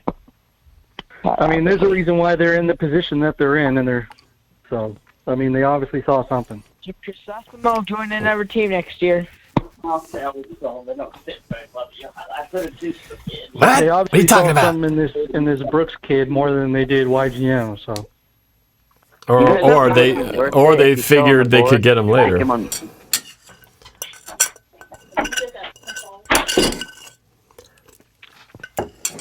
I would expect some activity tomorrow in the second round if we're going to get a defensive lineman. There's no way that we...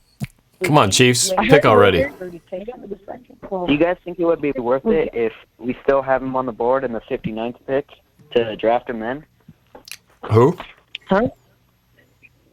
To draft YGM with the 59th pick if he's still on the board, which is very unlikely. If he's there at 59 and we didn't have to move to go get him, I would think so. I can't imagine him still being on the board by 59. Unless Schneider and Carroll are thinking about DE in the second round, they might not even be thinking DE. Maybe they got it all worked out. Anyway. Maybe they've got a master plan to re-sign Clowney and get Ngakoue and Griffin all in one big bunch, and that's why they're not bothering to draft a defensive end. After not picking a DE, that's what I'm kind of thinking as well. Maybe they've got Clowney under conversations and training for Ngakoue, and there you go. It would be very sneaky and effective if that was the case. It's going to take next year's first round draft pick to get him. Yeah, I'm glad. I wouldn't say that because he wants out. He's already made it clear he does not want to be in Jacksonville. So a lot of different things happen when players do not want to be there. They will do anything just to get rid of that guy because then it's just right. They know they have no choice. I think the most shocking pick here was Green Bay getting Jordan Love at 26, trading up to 26 to get Jordan Love because nobody at 27, 28, 29, 30, 31, or 32 was going to pick a quarterback. So I don't know why they bothered to go up to 26 because I can't see any of those teams. Oh, here's the pick. What's his last name? Here's the pick. With the 32nd Kansas pick City. in the 2020 NFL Draft, the Super Bowl champion Kansas City Chiefs select Clyde Edwards-Helaire, running back from LSU. Finally, they get a running back. Travis Moss. Who? Travis Moss. All right, so the final pick. Oh, wait a minute. Wait. Actually, I would say the top 3 running backs would be DeAndre Swift, Jonathan Taylor, and Cam Akers. Yeah. So, yeah, the Chiefs take a running back. We almost went through the entire first round without a running back, but they get one at the very end. Clyde Edwards-Helaire. Not come out of retirement anytime soon. Oh, yes, that's another one, another sneaky one. He's That was a really weird day one. That's actually, to be honest, that's actually a really good pick. I was hoping Jonathan Taylor would go to Seattle. Well, Why is Seattle right he's still there. Right in Kansas City? I wonder. Clyde Edwards-Helaire is a really good player, and he's got low center of gravity, so he can get right by you. Was that White Game projected to go late first round? This is weird without the stage in Las Vegas. Interesting. Well, so I guess All that's right, it. Norb, I'm out. That is the NFL draft. Play? I've got questions for Massimo coming up at next. I'll be back tomorrow, guys. Good night, everybody. All right, guys. I'm gonna sign off here on the calls. I want to thank you guys for joining in on all the fun. I hope you guys had a good time. We'll do this again tomorrow, and yeah, look forward to talking to you guys on the phone lines again. But you guys all have a safe evening. I'm gonna shut the phone lines down right here, and to the rest of you, tomorrow again the Seahawks pick 59th and 64th, which is 27 and 32 in the second round of the NFL draft. So that's it. So I guess the good news is we didn't trade back.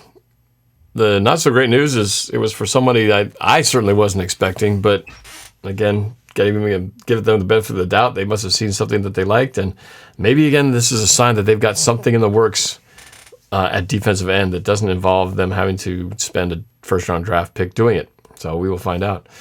I want to thank you guys again for all of you watching. We got up to over 400 people at one point watching this stream, which I had never predicted that was going to happen, but that was very exciting. So for all of you who have been watching, thank you, especially those who contributed to the Super Chat. I appreciate you guys' support. And for everybody here who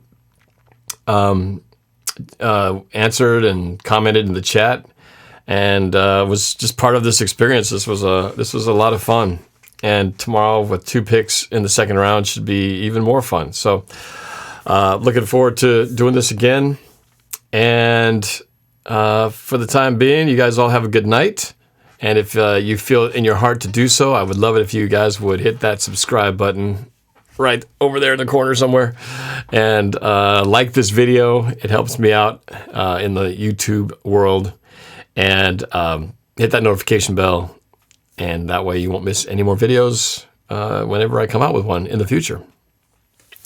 All right, I think that's it. I'm going to sign off here now, but thank you again so much for watching. We will have continued coverage of the 2020 NFL Draft tomorrow. This is NorbCam signing off. Good night. Go Hawks. Take care.